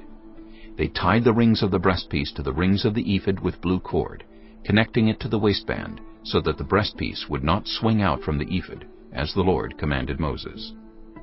They made the robe of the ephod entirely of blue cloth, the work of a weaver, with an opening in the center of the robe like the opening of a collar, and a band around this opening so that it would not tear. They made pomegranates of blue, purple, and scarlet yarn, and finely twisted linen around the hem of the robe. And they made bells of pure gold, and attached them around the hem between the pomegranates. The bells and pomegranates alternated around the hem of the robe to be worn for ministering, as the Lord commanded Moses. For Aaron and his sons they made tunics of fine linen, the work of a weaver, and the turban of fine linen, the linen caps and the undergarments of finely twisted linen. The sash was made of finely twisted linen, and blue, purple, and scarlet yarn, the work of an embroiderer, as the Lord commanded Moses. They made the plate, the sacred emblem, out of pure gold, and engraved on it, like an inscription on a seal, "Holy to the Lord." Then they fastened a blue cord to it, to attach it to the turban, as the Lord commanded Moses. So all the work on the tabernacle, the tent of meeting, was completed. The Israelites did everything just as the Lord commanded Moses. Then they brought the tabernacle to Moses, the tent and all its furnishings, its clasps, frames, crossbars, posts, and bases, the covering of ram skins dyed red, and the covering of another durable leather, and the shielding curtain, the ark of the covenant law with its poles, and the atonement cover, the table with all its articles, and the bread of the presence, the pure gold lampstand with its row of lamps and all its accessories, and the olive oil for the light, the gold altar, the anointing oil, the fragrant incense, and the curtain for the entrance to the tent, the bronze altar with its bronze grating, its poles and all its utensils, the basin with its stand, the curtains of the courtyard with its posts and bases, and the curtain for the entrance to the courtyard, the ropes and tent pegs for the courtyard, all the furnishings for the tabernacle, the tent of meeting, and the woven garments worn for ministering in the sanctuary, both the sacred garments for Aaron the priest and the garments for his sons when serving as priests. The Israelites had done all the work just as the Lord had commanded Moses. Moses inspected the work, and saw that they had done it just as the Lord had commanded. So Moses blessed them. Chapter 40. Then the Lord said to Moses, "Set up the tabernacle, the tent of meeting, on the first day of the first month. Place the ark of the covenant law in it, and shield the ark with the curtain. Bring in the table and set out what belongs on it. Then bring in the lampstand and set up its lamps. Place the gold altar of incense in front of the ark of the covenant law, and put the curtain at the entrance to the tabernacle. Place the altar of burnt offering in front of the entrance to the tabernacle, the tent of meeting. Place the basin between the tent of meeting and the altar, and put water in it. Set up the courtyard around it, and put the curtain at the entrance to the courtyard. Take the anointing oil, and anoint the tabernacle and everything in it. Consecrate it and all its furnishings, and it will be holy. Then anoint the altar of burnt offering and all its utensils. Consecrate the altar, and it will be most holy. Anoint the basin and its stand, and consecrate them. Bring Aaron and his sons to the entrance to the tent of meeting, and wash them with water. Then dress Aaron in the sacred garments. Anoint him and consecrate him, so he may serve me as priest. Bring his sons and dress them in tunics. Anoint them just as you anointed their father, so they may serve me as priests. Their anointing will be to a priesthood that will continue throughout their generations." Moses did everything just as the Lord commanded him. So the tabernacle was set up on the first day of the first month in the second year. When Moses set up the tabernacle, he put the bases in place, erected the frames, inserted the crossbars, and set up the posts. Then he spread the tent over the tabernacle and put the covering over the tent, as the Lord commanded him. He took the tablets of the covenant law and placed them in the ark, attached the poles to the ark, and put the atonement cover over it. Then he brought the ark into the tabernacle, and hung the shielding curtain, and shielded the ark of the covenant law, as the Lord commanded him. Moses placed the table in the tent of meeting on the north side of the tabernacle, outside the curtain, and set out the bread on it before the Lord, as the Lord commanded him. He placed the lampstand in the tent of meeting opposite the table on the south side of the tabernacle, and set up the lamps before the Lord, as the Lord commanded him. Moses placed the gold altar in the tent of meeting in front of the curtain, and burned fragrant incense on it, as the Lord commanded him. Then he put up the curtain at the entrance to the tabernacle. He set the altar of burnt offering near the entrance to the tabernacle, the tent of meeting, and offered on it burnt offerings and grain offerings, as the Lord commanded him. He placed the basin between the tent of meeting and the altar, and put water in it for washing. And Moses and Aaron and his sons used it to wash their hands and feet. They washed whenever they entered the tent of meeting or approached the altar, as the Lord commanded Moses. Then Moses set up the courtyard around the tabernacle and altar, and put up the curtain at the entrance to the courtyard. And so Moses finished the work. Then the cloud covered the tent of meeting, and the glory of the Lord filled the tabernacle. Moses could not enter the tent of meeting because the cloud had settled on it, and the glory of the Lord filled the tabernacle. In all the travels of the Israelites, whenever the cloud lifted from above the tabernacle, they would set out. But if the cloud did not lift, they did not set out, until the day it lifted. So the cloud of the Lord was over the tabernacle by day, and fire was in the cloud by night, in the sight of all the Israelites during all their travels.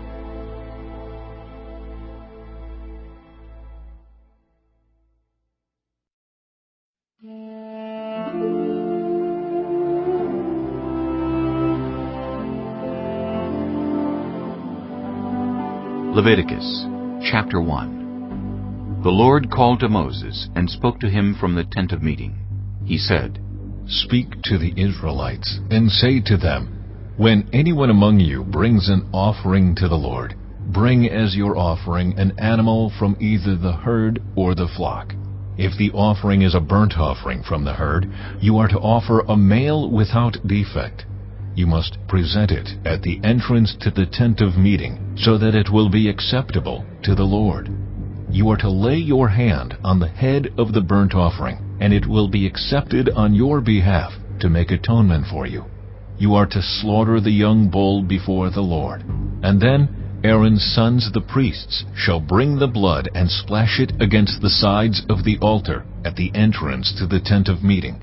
You are to skin the burnt offering and cut it into pieces. The sons of Aaron the priest are to put fire on the altar and arrange wood on the fire. Then Aaron's sons the priests shall arrange the pieces, including the head and the fat, on the wood that is burning on the altar. You are to wash the internal organs and the legs with water, and the priest is to burn all of it on the altar. It is a burnt offering, a food offering, an aroma pleasing to the Lord. If the offering is a burnt offering from the flock, from either the sheep or the goats, you are to offer a male without defect. You are to slaughter it at the north side of the altar before the Lord. And Aaron's sons the priests shall splash its blood against the sides of the altar. You are to cut it into pieces, and the priest shall arrange them, including the head and the fat, on the wood that is burning on the altar. You are to wash the internal organs and the legs with water, and the priest is to bring all of them and burn them on the altar. It is a burnt offering, a food offering, an aroma pleasing to the Lord. If the offering to the Lord is a burnt offering of birds, you are to offer a dove or a young pigeon. The priest shall bring it to the altar, wring off the head, and burn it on the altar. Its blood shall be drained out on the side of the altar.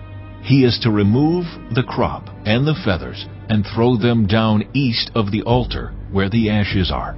He shall tear it open by the wings, not dividing it completely, and then the priest shall burn it on the wood that is burning on the altar.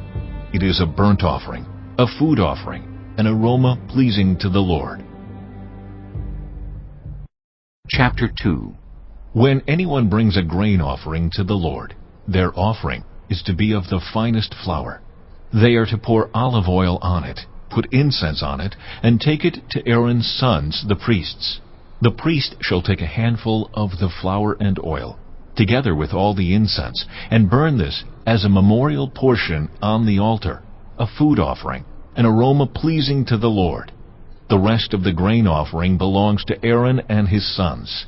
It is a most holy part of the food offerings presented to the Lord. If you bring a grain offering baked in an oven, it is to consist of the finest flour, either thick loaves made without yeast and with olive oil mixed in, or thin loaves made without yeast and brushed with olive oil. If your grain offering is prepared on a griddle, it is to be made of the finest flour mixed with oil and without yeast. Crumble it and pour oil on it. It is a grain offering. If your grain offering is cooked in a pan, it is to be made of the finest flour and some olive oil. Bring the grain offering made of these things to the Lord. Present it to the priest, who shall take it to the altar. He shall take out the memorial portion from the grain offering and burn it on the altar as a food offering, an aroma pleasing to the Lord. The rest of the grain offering belongs to Aaron and his sons. It is a most holy part of the food offerings presented to the Lord. Every grain offering you bring to the Lord must be made without yeast, for you are not to burn any yeast or honey in a food offering presented to the Lord. You may bring them to the Lord as an offering of the first fruits, but they are not to be offered on the altar as a pleasing aroma. Season all your grain offerings with salt. Do not leave the salt of the covenant of your God out of your grain offerings. Add salt to all your offerings. If you bring a grain offering of first fruits to the Lord, offer crushed heads of new grain roasted in the fire. Put oil and incense on it. It is a grain offering. The priest shall burn the memorial portion of the crushed grain and the oil, together with all the incense, as a food offering, presented to the Lord. Chapter 3. If your offering is a fellowship offering, and you offer an animal from the herd, whether male or female, you are to present before the Lord an animal without defect.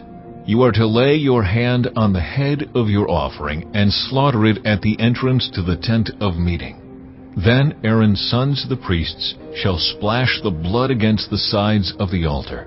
From the fellowship offering you are to bring a food offering to the Lord, the internal organs and all the fat that is connected to them, both kidneys with the fat on them near the loins, and the long lobe of the liver, which you will remove with the kidneys.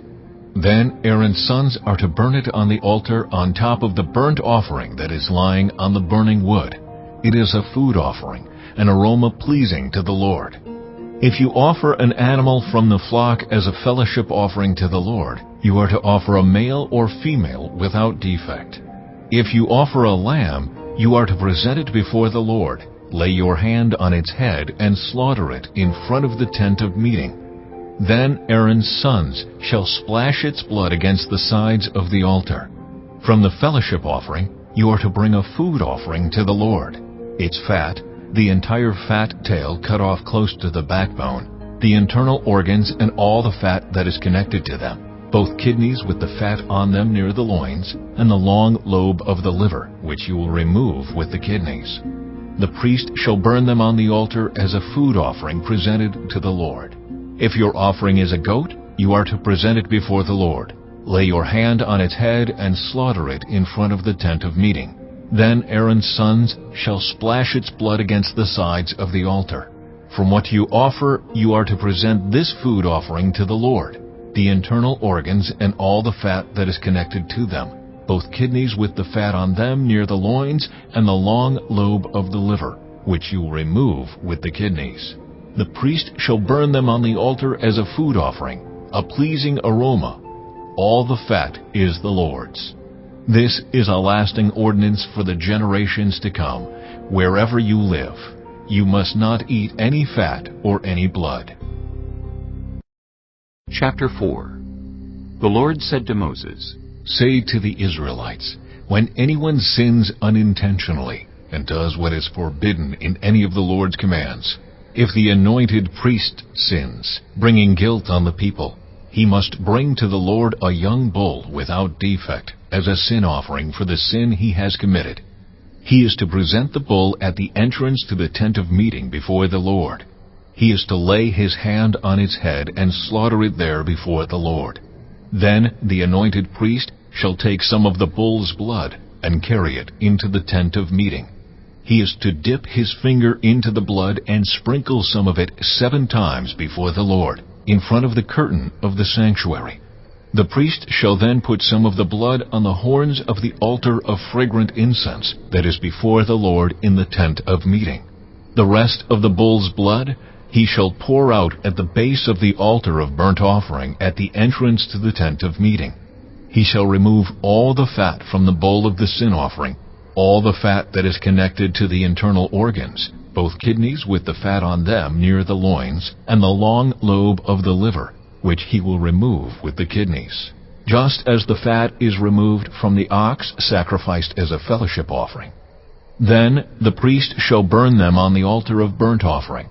But the hide of the bull and all its flesh, as well as the head and legs, the internal organs, and the intestines, that is, all the rest of the bull, he must take outside the camp to a place ceremonially clean, where the ashes are thrown, and burn it there in a wood fire on the ash heap. If the whole Israelite community sins unintentionally and does what is forbidden in any of the Lord's commands, even though the community is unaware of the matter, when they realize their guilt and the sin they committed becomes known, the assembly must bring a young bull as a sin offering and present it before the tent of meeting. The elders of the community are to lay their hands on the bull's head before the Lord, and the bull shall be slaughtered before the Lord. Then the anointed priest is to take some of the bull's blood into the tent of meeting. He shall dip his finger into the blood and sprinkle it before the Lord 7 times in front of the curtain. He is to put some of the blood on the horns of the altar that is before the Lord in the tent of meeting. The rest of the blood he shall pour out at the base of the altar of burnt offering at the entrance to the tent of meeting. He shall remove all the fat from it and burn it on the altar, and do with this bull just as he did with the bull for the sin offering. In this way, the priest will make atonement for the community, and they will be forgiven. Then he shall take the bull outside the camp and burn it as he burned the first bull. This is the sin offering for the community. When a leader sins unintentionally and does what is forbidden in any of the commands of the Lord his God, when he realizes his guilt and the sin he has committed becomes known, he must bring as his offering a male goat without defect. He is to lay his hand on the goat's head and slaughter it at the place where the burnt offering is slaughtered before the Lord. It is a sin offering. Then the priest shall take some of the blood of the sin offering with his finger and put it on the horns of the altar of burnt offering and pour out the rest of the blood at the base of the altar. He shall burn all the fat on the altar as he burned the fat of the fellowship offering. In this way, the priest will make atonement for the leader's sin, and he will be forgiven. If any member of the community sins unintentionally and does what is forbidden in any of the Lord's commands, when they realize their guilt and the sin they have committed becomes known, they must bring as their offering for the sin they committed a female goat without defect. They are to lay their hand on the head of the sin offering and slaughter it at the place of the burnt offering. Then the priest is to take some of the blood with his finger and put it on the horns of the altar of burnt offering and pour out the rest of the blood at the base of the altar. They shall remove all the fat, just as the fat is removed from the fellowship offering, and the priest shall burn it on the altar as an aroma pleasing to the Lord. In this way, the priest will make atonement for them, and they will be forgiven. If someone brings a lamb as their sin offering, they are to bring a female without defect. They are to lay their hand on its head and slaughter it for a sin offering at the place where the burnt offering is slaughtered. Then the priest shall take some of the blood of the sin offering with his finger and put it on the horns of the altar of burnt offering and pour out the rest of the blood at the base of the altar. They shall remove all the fat, just as the fat is removed from the lamb of the fellowship offering, and the priest shall burn it on the altar on top of the food offerings presented to the Lord. In this way, the priest will make atonement for them for the sin they have committed, and they will be forgiven. Chapter 5. If anyone sins because they do not speak up when they hear a public charge to testify regarding something they have seen or learned about, they will be held responsible.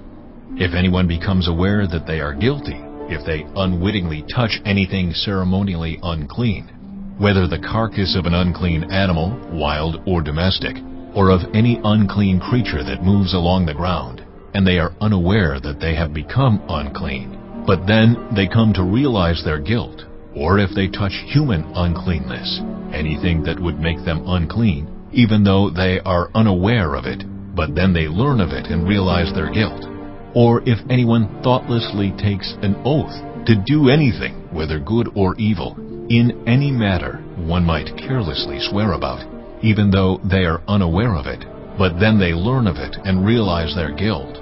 When anyone becomes aware that they are guilty in any of these matters, they must confess in what way they have sinned. As a penalty for the sin they have committed, they must bring to the Lord a female lamb or goat from the flock as a sin offering, and the priest shall make atonement for them for their sin. Anyone who cannot afford a lamb is to bring 2 doves or 2 young pigeons to the Lord as a penalty for their sin, one for a sin offering and the other for a burnt offering. They are to bring them to the priest, who shall first offer the one for the sin offering.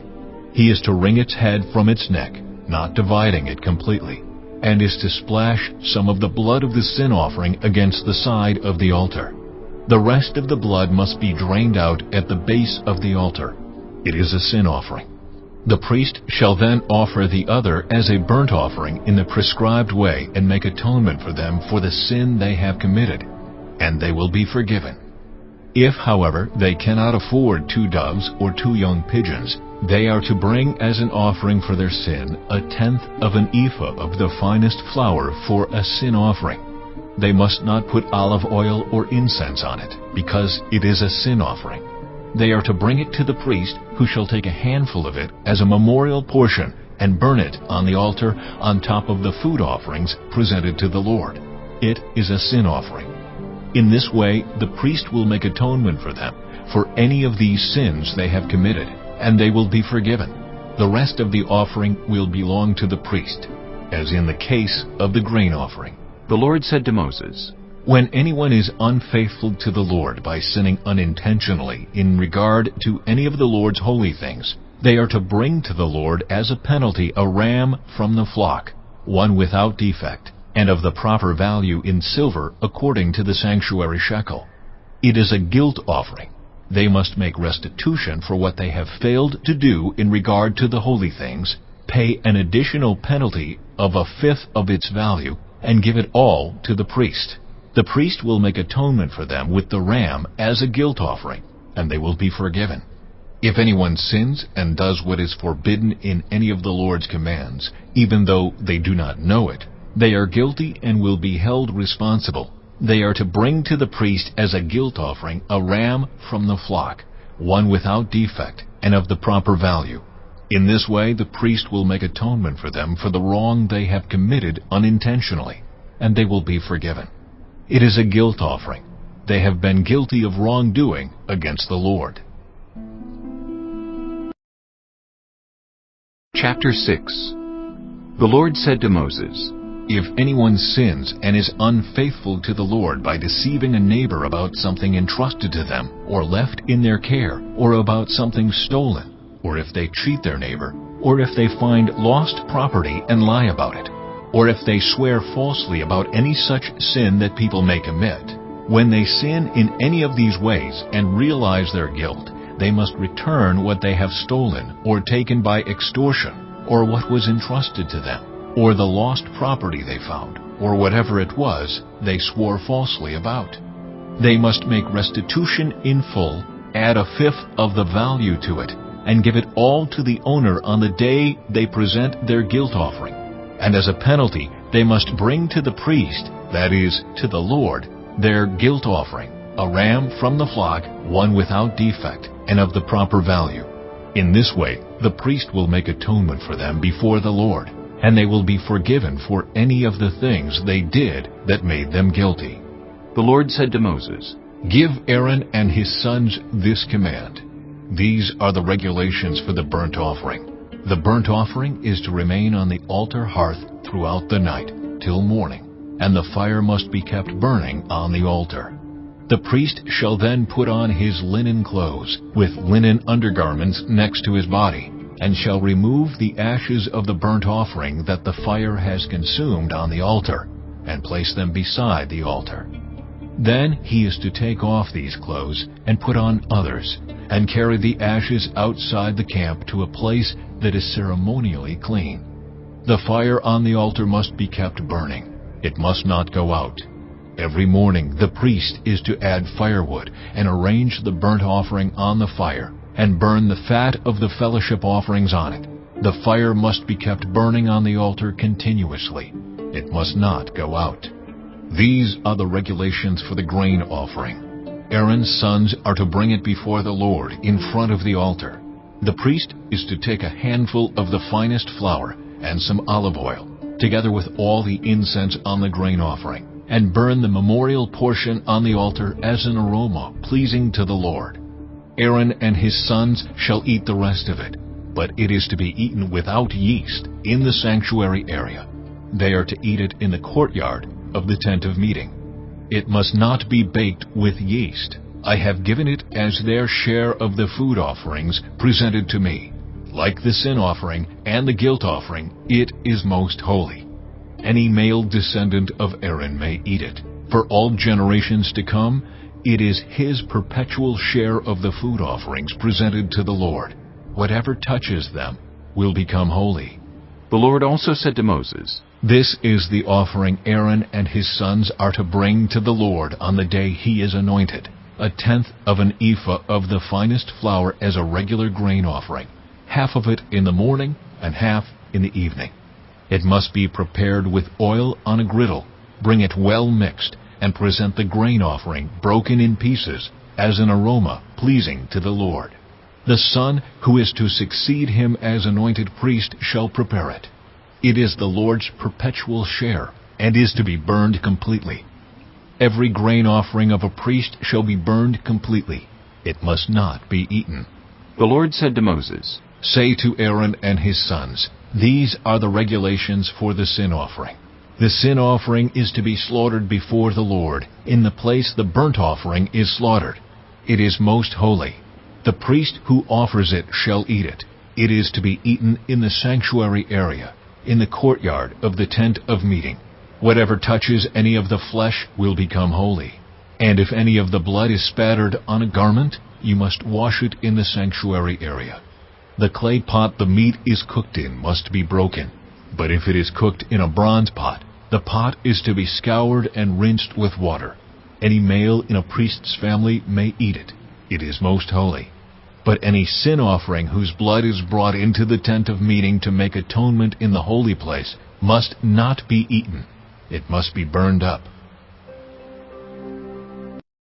Chapter 7. These are the regulations for the guilt offering, which is most holy. The guilt offering is to be slaughtered in the place where the burnt offering is slaughtered, and its blood is to be splashed against the sides of the altar. All its fat shall be offered, the fat tail and the fat that covers the internal organs, both kidneys with the fat on them near the loins, and the long lobe of the liver, which is to be removed with the kidneys. The priest shall burn them on the altar as a food offering presented to the Lord. It is a guilt offering. Any male in a priest's family may eat it, but it must be eaten in the sanctuary area. It is most holy. The same law applies to both the sin offering and the guilt offering. They belong to the priest who makes atonement with them. The priest who offers a burnt offering for anyone may keep its hide for himself. Every grain offering baked in an oven or cooked in a pan or on a griddle belongs to the priest who offers it. And every grain offering, whether mixed with olive oil or dry, belongs equally to all the sons of Aaron. These are the regulations for the fellowship offering anyone may present to the Lord. If they offer it as an expression of thankfulness, then along with this thank offering, they are to offer thick loaves made without yeast and with olive oil mixed in, thin loaves made without yeast and brushed with oil, and thick loaves of the finest flour, well kneaded and with oil mixed in. Along with their fellowship offering of thanksgiving, they are to present an offering with thick loaves of bread made with yeast. They are to bring one of each kind as an offering, a contribution to the Lord. It belongs to the priest who splashes the blood of the fellowship offering against the altar. The meat of their fellowship offering of thanksgiving must be eaten on the day it is offered. They must leave none of it till morning. If, however, their offering is the result of a vow or is a free will offering, the sacrifice shall be eaten on the day they offer it, but anything left over may be eaten on the next day. Any meat of the sacrifice left over till the third day must be burned up. If any meat of the fellowship offering is eaten on the third day, the one who offered it will not be accepted. It will not be reckoned to their credit, for it has become impure. The person who eats any of it will be held responsible. Meat that touches anything ceremonially unclean must not be eaten. It must be burned up. As for other meat, anyone ceremonially clean may eat it. But if anyone who is unclean eats any meat of the fellowship offering belonging to the Lord, they must be cut off from their people. Anyone who touches something unclean, whether human uncleanness, or an unclean animal, or any unclean creature that moves along the ground, and then eats any of the meat of the fellowship offering belonging to the Lord, must be cut off from their people. The Lord said to Moses, "Say to the Israelites, do not eat any of the fat of cattle, sheep, or goats. The fat of an animal found dead or torn by wild animals may be used for any other purpose, but you must not eat it. Anyone who eats the fat of an animal from which a food offering may be presented to the Lord must be cut off from their people. And wherever you live, you must not eat the blood of any bird or animal. Anyone who eats blood must be cut off from their people." The Lord said to Moses, "Say to the Israelites, anyone who brings a fellowship offering to the Lord is to bring part of it as their sacrifice to the Lord. With their own hands they are to present the food offering to the Lord. They are to bring the fat together with the breast, and wave the breast before the Lord as a wave offering. The priest shall burn the fat on the altar, but the breast belongs to Aaron and his sons. You are to give the right thigh of your fellowship offerings to the priest as a contribution. The son of Aaron who offers the blood and the fat of the fellowship offering shall have the right thigh as his share. From the fellowship offerings of the Israelites I have taken the breast that is waved and the thigh that is presented, and have given them to Aaron the priest and his sons as their perpetual share from the Israelites." This is the portion of the food offerings presented to the Lord that were allotted to Aaron and his sons on the day they were presented to serve the Lord as priests. On the day they were anointed, the Lord commanded that the Israelites give this to them as their perpetual share for the generations to come. These then are the regulations for the burnt offering, the grain offering, the sin offering, the guilt offering, the ordination offering, and the fellowship offering, which the Lord gave Moses at Mount Sinai in the desert of Sinai on the day he commanded the Israelites to bring their offerings to the Lord. Chapter 8. The Lord said to Moses, "Bring Aaron and his sons, their garments, the anointing oil, the bull for the sin offering, the 2 rams and the basket containing bread made without yeast, and gather the entire assembly at the entrance to the tent of meeting." Moses did as the Lord commanded him, and the assembly gathered at the entrance to the tent of meeting. Moses said to the assembly, "This is what the Lord has commanded to be done." Then Moses brought Aaron and his sons forward, and washed them with water. He put the tunic on Aaron, tied the sash around him, clothed him with the robe, and put the ephod on him. He also fastened the ephod with a decorative waistband, which he tied around him. He placed the breastpiece on him, and put the Urim and Thummim in the breastpiece. Then he placed the turban on Aaron's head, and set the gold plate, the sacred emblem, on the front of it, as the Lord commanded Moses. Then Moses took the anointing oil, and anointed the tabernacle and everything in it, and so consecrated them. He sprinkled some of the oil on the altar 7 times, anointing the altar and all its utensils, and the basin with its stand, to consecrate them. He poured some of the anointing oil on Aaron's head, and anointed him to consecrate him. Then he brought Aaron's sons forward, put tunics on them, tied sashes around them, and fastened caps on them, as the Lord commanded Moses. He then presented the bull for the sin offering, and Aaron and his sons laid their hands on its head. Moses slaughtered the bull, and took some of the blood, and with his finger he put it on all the horns of the altar to purify the altar. He poured out the rest of the blood at the base of the altar. So he consecrated it to make atonement for it. Moses also took all the fat around the internal organs, the long lobe of the liver, and both kidneys and their fat, and burned it on the altar. But the bull with its hide and its flesh and its intestines he burned up outside the camp, as the Lord commanded Moses. He then presented the ram for the burnt offering, and Aaron and his sons laid their hands on its head.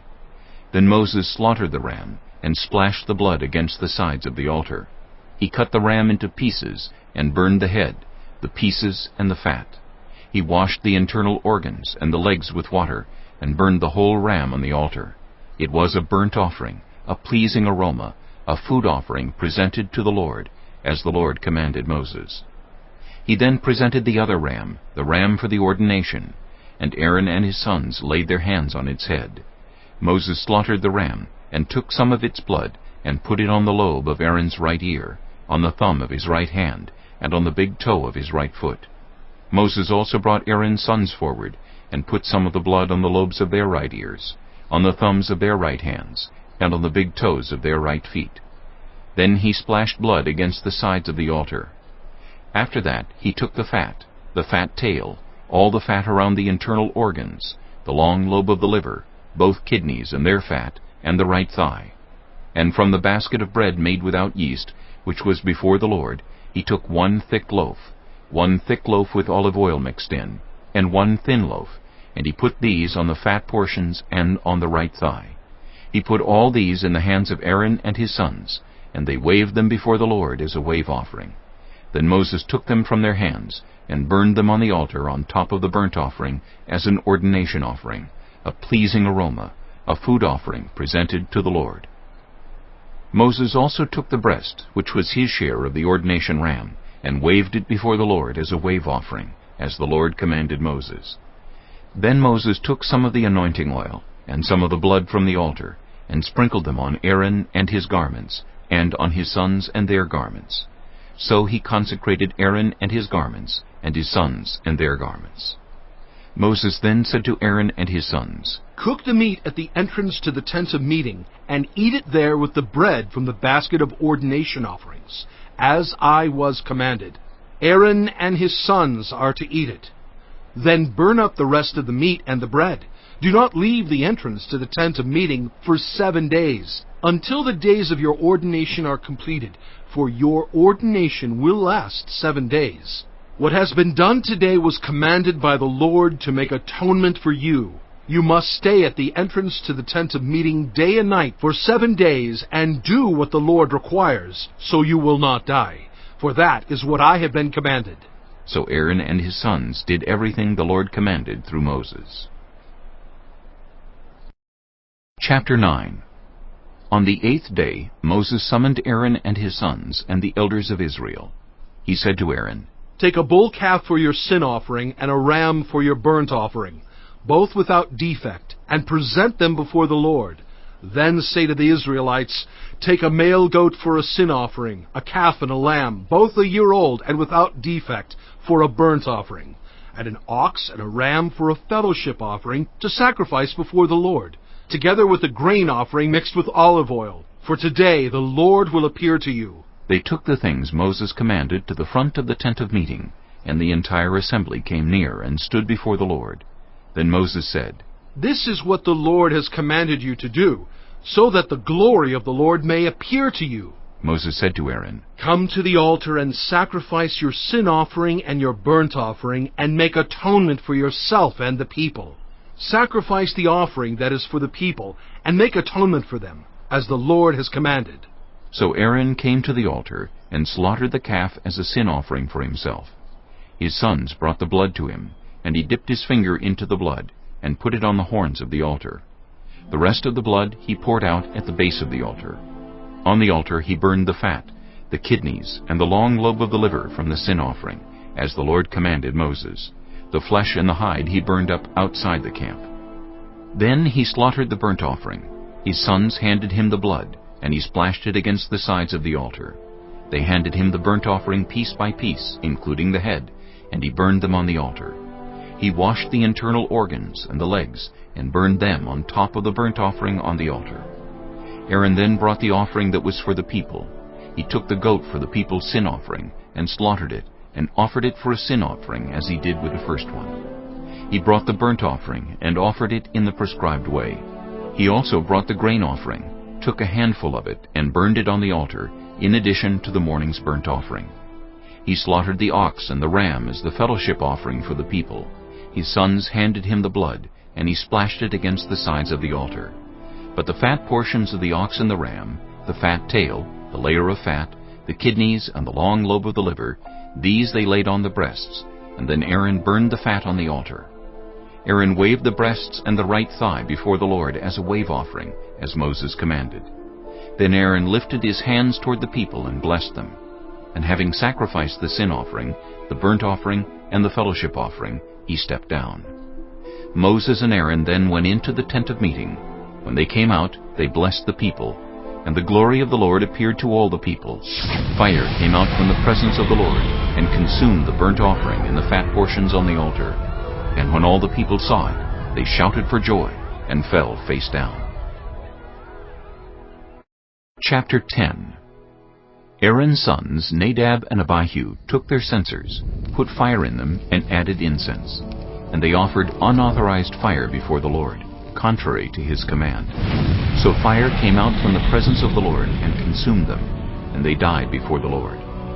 Moses then said to Aaron, "This is what the Lord spoke of when he said, 'Among those who approach me, I will be proved holy. In the sight of all the people, I will be honored.'" Aaron remained silent. Moses summoned Mishael and Elzaphan, sons of Aaron's uncle Uzziel, and said to them, "Come here, carry your cousins outside the camp, away from the front of the sanctuary." So they came and carried them, still in their tunics, outside the camp, as Moses ordered. Then Moses said to Aaron and his sons Eleazar and Ithamar, "Do not let your hair become unkempt, and do not tear your clothes, or you will die, and the Lord will be angry with the whole community. But your relatives, all the Israelites, may mourn for those the Lord has destroyed by fire. Do not leave the entrance to the tent of meeting, or you will die, because the Lord's anointing oil is on you." So they did as Moses said. Then the Lord said to Aaron, "You and your sons are not to drink wine or other fermented drink whenever you go into the tent of meeting, or you will die. This is a lasting ordinance for the generations to come, so that you can distinguish between the holy and the common, between the unclean and the clean, and so you can teach the Israelites all the decrees the Lord has given them through Moses." Moses said to Aaron and his remaining sons, Eleazar and Ithamar, "Take the grain offering left over from the food offerings prepared without yeast and presented to the Lord, and eat it beside the altar, for it is most holy. Eat it in the sanctuary area, because it is your share and your son's share of the food offerings presented to the Lord. For so I have been commanded. But you and your sons and your daughters may eat the breast that was waved, and the thigh that was presented. Eat them in a ceremonially clean place. They have been given to you and your children as your share of the Israelites' fellowship offerings. The thigh that was presented and the breast that was waved must be brought with the fat portions of the food offerings, to be waved before the Lord as a wave offering. This will be the perpetual share for you and your children, as the Lord has commanded." When Moses inquired about the goat of the sin offering, and found that it had been burned up, he was angry with Eleazar and Ithamar, Aaron's remaining sons, and asked, "Why didn't you eat the sin offering in the sanctuary area? It is most holy. It was given to you to take away the guilt of the community by making atonement for them before the Lord. Since its blood was not taken into the holy place, you should have eaten the goat in the sanctuary area, as I commanded." Aaron replied to Moses, "Today they sacrifice their sin offering and their burnt offering before the Lord. But such things as this have happened to me. Would the Lord have been pleased if I had eaten the sin offering today?" When Moses heard this, he was satisfied. Chapter 11. The Lord said to Moses and Aaron, "Say to the Israelites, Of all the animals that live on land, these are the ones you may eat. You may eat any animal that has a divided hoof and that chews the cud. There are some that only chew the cud, or only have a divided hoof, but you must not eat them. The camel, though it chews the cud, does not have a divided hoof. It is ceremonially unclean for you. The hyrax, though it chews the cud, does not have a divided hoof. It is unclean for you. The rabbit, though it chews the cud, does not have a divided hoof. It is unclean for you. And the pig, though it has a divided hoof, does not chew the cud. It is unclean for you. You must not eat their meat or touch their carcasses. They are unclean for you. Of all the creatures living in the water of the seas and the streams, you may eat any that have fins and scales. But all creatures in the seas or streams that do not have fins and scales, whether among all the swarming things or among all the other living creatures in the water, you are to regard as unclean. And since you are to regard them as unclean, you must not eat their meat. You must regard their carcasses as unclean. Anything living in the water that does not have fins and scales is to be regarded as unclean by you. These are the birds you are to regard as unclean and not eat because they are unclean: the eagle, the vulture, the black vulture, the red kite, any kind of black kite, any kind of raven, the horned owl, the screech owl, the gull, any kind of hawk, the little owl, the cormorant, the great owl, the white owl, the desert owl, the osprey, the stork, any kind of heron, the hoopoe, and the bat.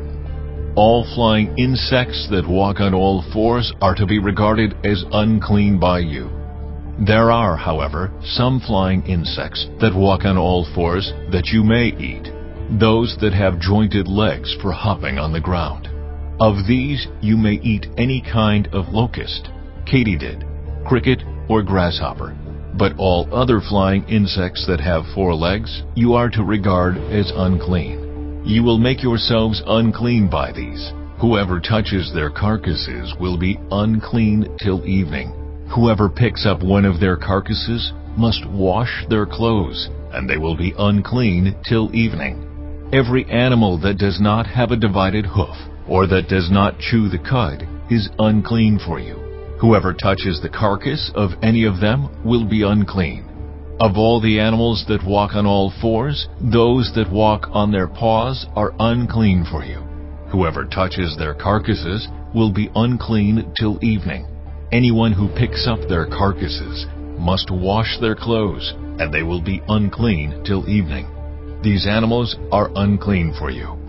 Of the animals that move along the ground, these are unclean for you: the weasel, the rat, any kind of great lizard, the gecko, the monitor lizard, the wall lizard, the skink, and the chameleon. Of all those that move along the ground, these are unclean for you. Whoever touches them when they are dead will be unclean till evening. When one of them dies and falls on something, that article, whatever its use, will be unclean, whether it is made of wood, cloth, hide, or sackcloth. Put it in water, it will be unclean till evening, and then it will be clean. If one of them falls into a clay pot, everything in it will be unclean, and you must break the pot. Any food you are allowed to eat that has come into contact with water from any such pot is unclean, and any liquid that is drunk from such a pot is unclean. Anything that one of their carcasses falls on becomes unclean. An oven or cooking pot must be broken up. They are unclean, and you are to regard them as unclean.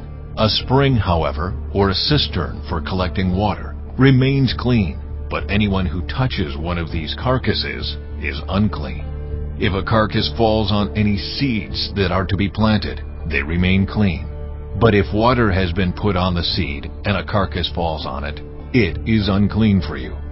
If an animal that you are allowed to eat dies, anyone who touches its carcass will be unclean till evening. Anyone who eats some of its carcass must wash their clothes, and they will be unclean till evening. Anyone who picks up the carcass must wash their clothes, and they will be unclean till evening. Every creature that moves along the ground is to be regarded as unclean. It is not to be eaten. You are not to eat any creature that moves along the ground, whether it moves on its belly or walks on all fours or on many feet. It is unclean. Do not defile yourselves by any of these creatures. Do not make yourselves unclean by means of them, or be made unclean by them. I am the Lord your God. Consecrate yourselves and be holy, because I am holy. Do not make yourselves unclean by any creature that moves along the ground. I am the Lord, who brought you up out of Egypt to be your God. Therefore, be holy, because I am holy. These are the regulations concerning animals, birds, every living thing that moves about in the water, and every creature that moves along the ground. You must distinguish between the unclean and the clean, between living creatures that may be eaten and those that may not be eaten. Chapter 12. The Lord said to Moses, Say to the Israelites, a woman who becomes pregnant and gives birth to a son will be ceremonially unclean for 7 days, just as she is unclean during her monthly period. On the 8th day, the boy is to be circumcised. Then the woman must wait 33 days to be purified from her bleeding. She must not touch anything sacred or go to the sanctuary until the days of her purification are over. If she gives birth to a daughter, for 2 weeks the woman will be unclean, as during her period. Then she must wait 66 days to be purified from her bleeding. When the days of her purification for a son or daughter are over, she is to bring to the priest at the entrance to the tent of meeting a year-old lamb for a burnt offering, and a young pigeon or a dove for a sin offering. He shall offer them before the Lord to make atonement for her, and then she will be ceremonially clean from her flow of blood. These are the regulations for the woman who gives birth to a boy or a girl. But if she cannot afford a lamb, she is to bring 2 doves or 2 young pigeons, one for a burnt offering and the other for a sin offering. In this way the priest will make atonement for her, and she will be clean. Chapter 13. The Lord said to Moses and Aaron, When anyone has a swelling, or a rash, or a shiny spot on their skin that may be a defiling skin disease, they must be brought to Aaron the priest, or to one of his sons who is a priest. The priest is to examine the sore on the skin, and if the hair in the sore has turned white, and the sore appears to be more than skin deep, it is a defiling skin disease. When the priest examines that person, he shall pronounce them ceremonially unclean. If the shiny spot on the skin is white, but does not appear to be more than skin deep, and the hair in it has not turned white, the priest is to isolate the affected person for 7 days. On the 7th day, the priest is to examine them, and if he sees that the sore is unchanged and has not spread in the skin, he is to isolate them for another 7 days.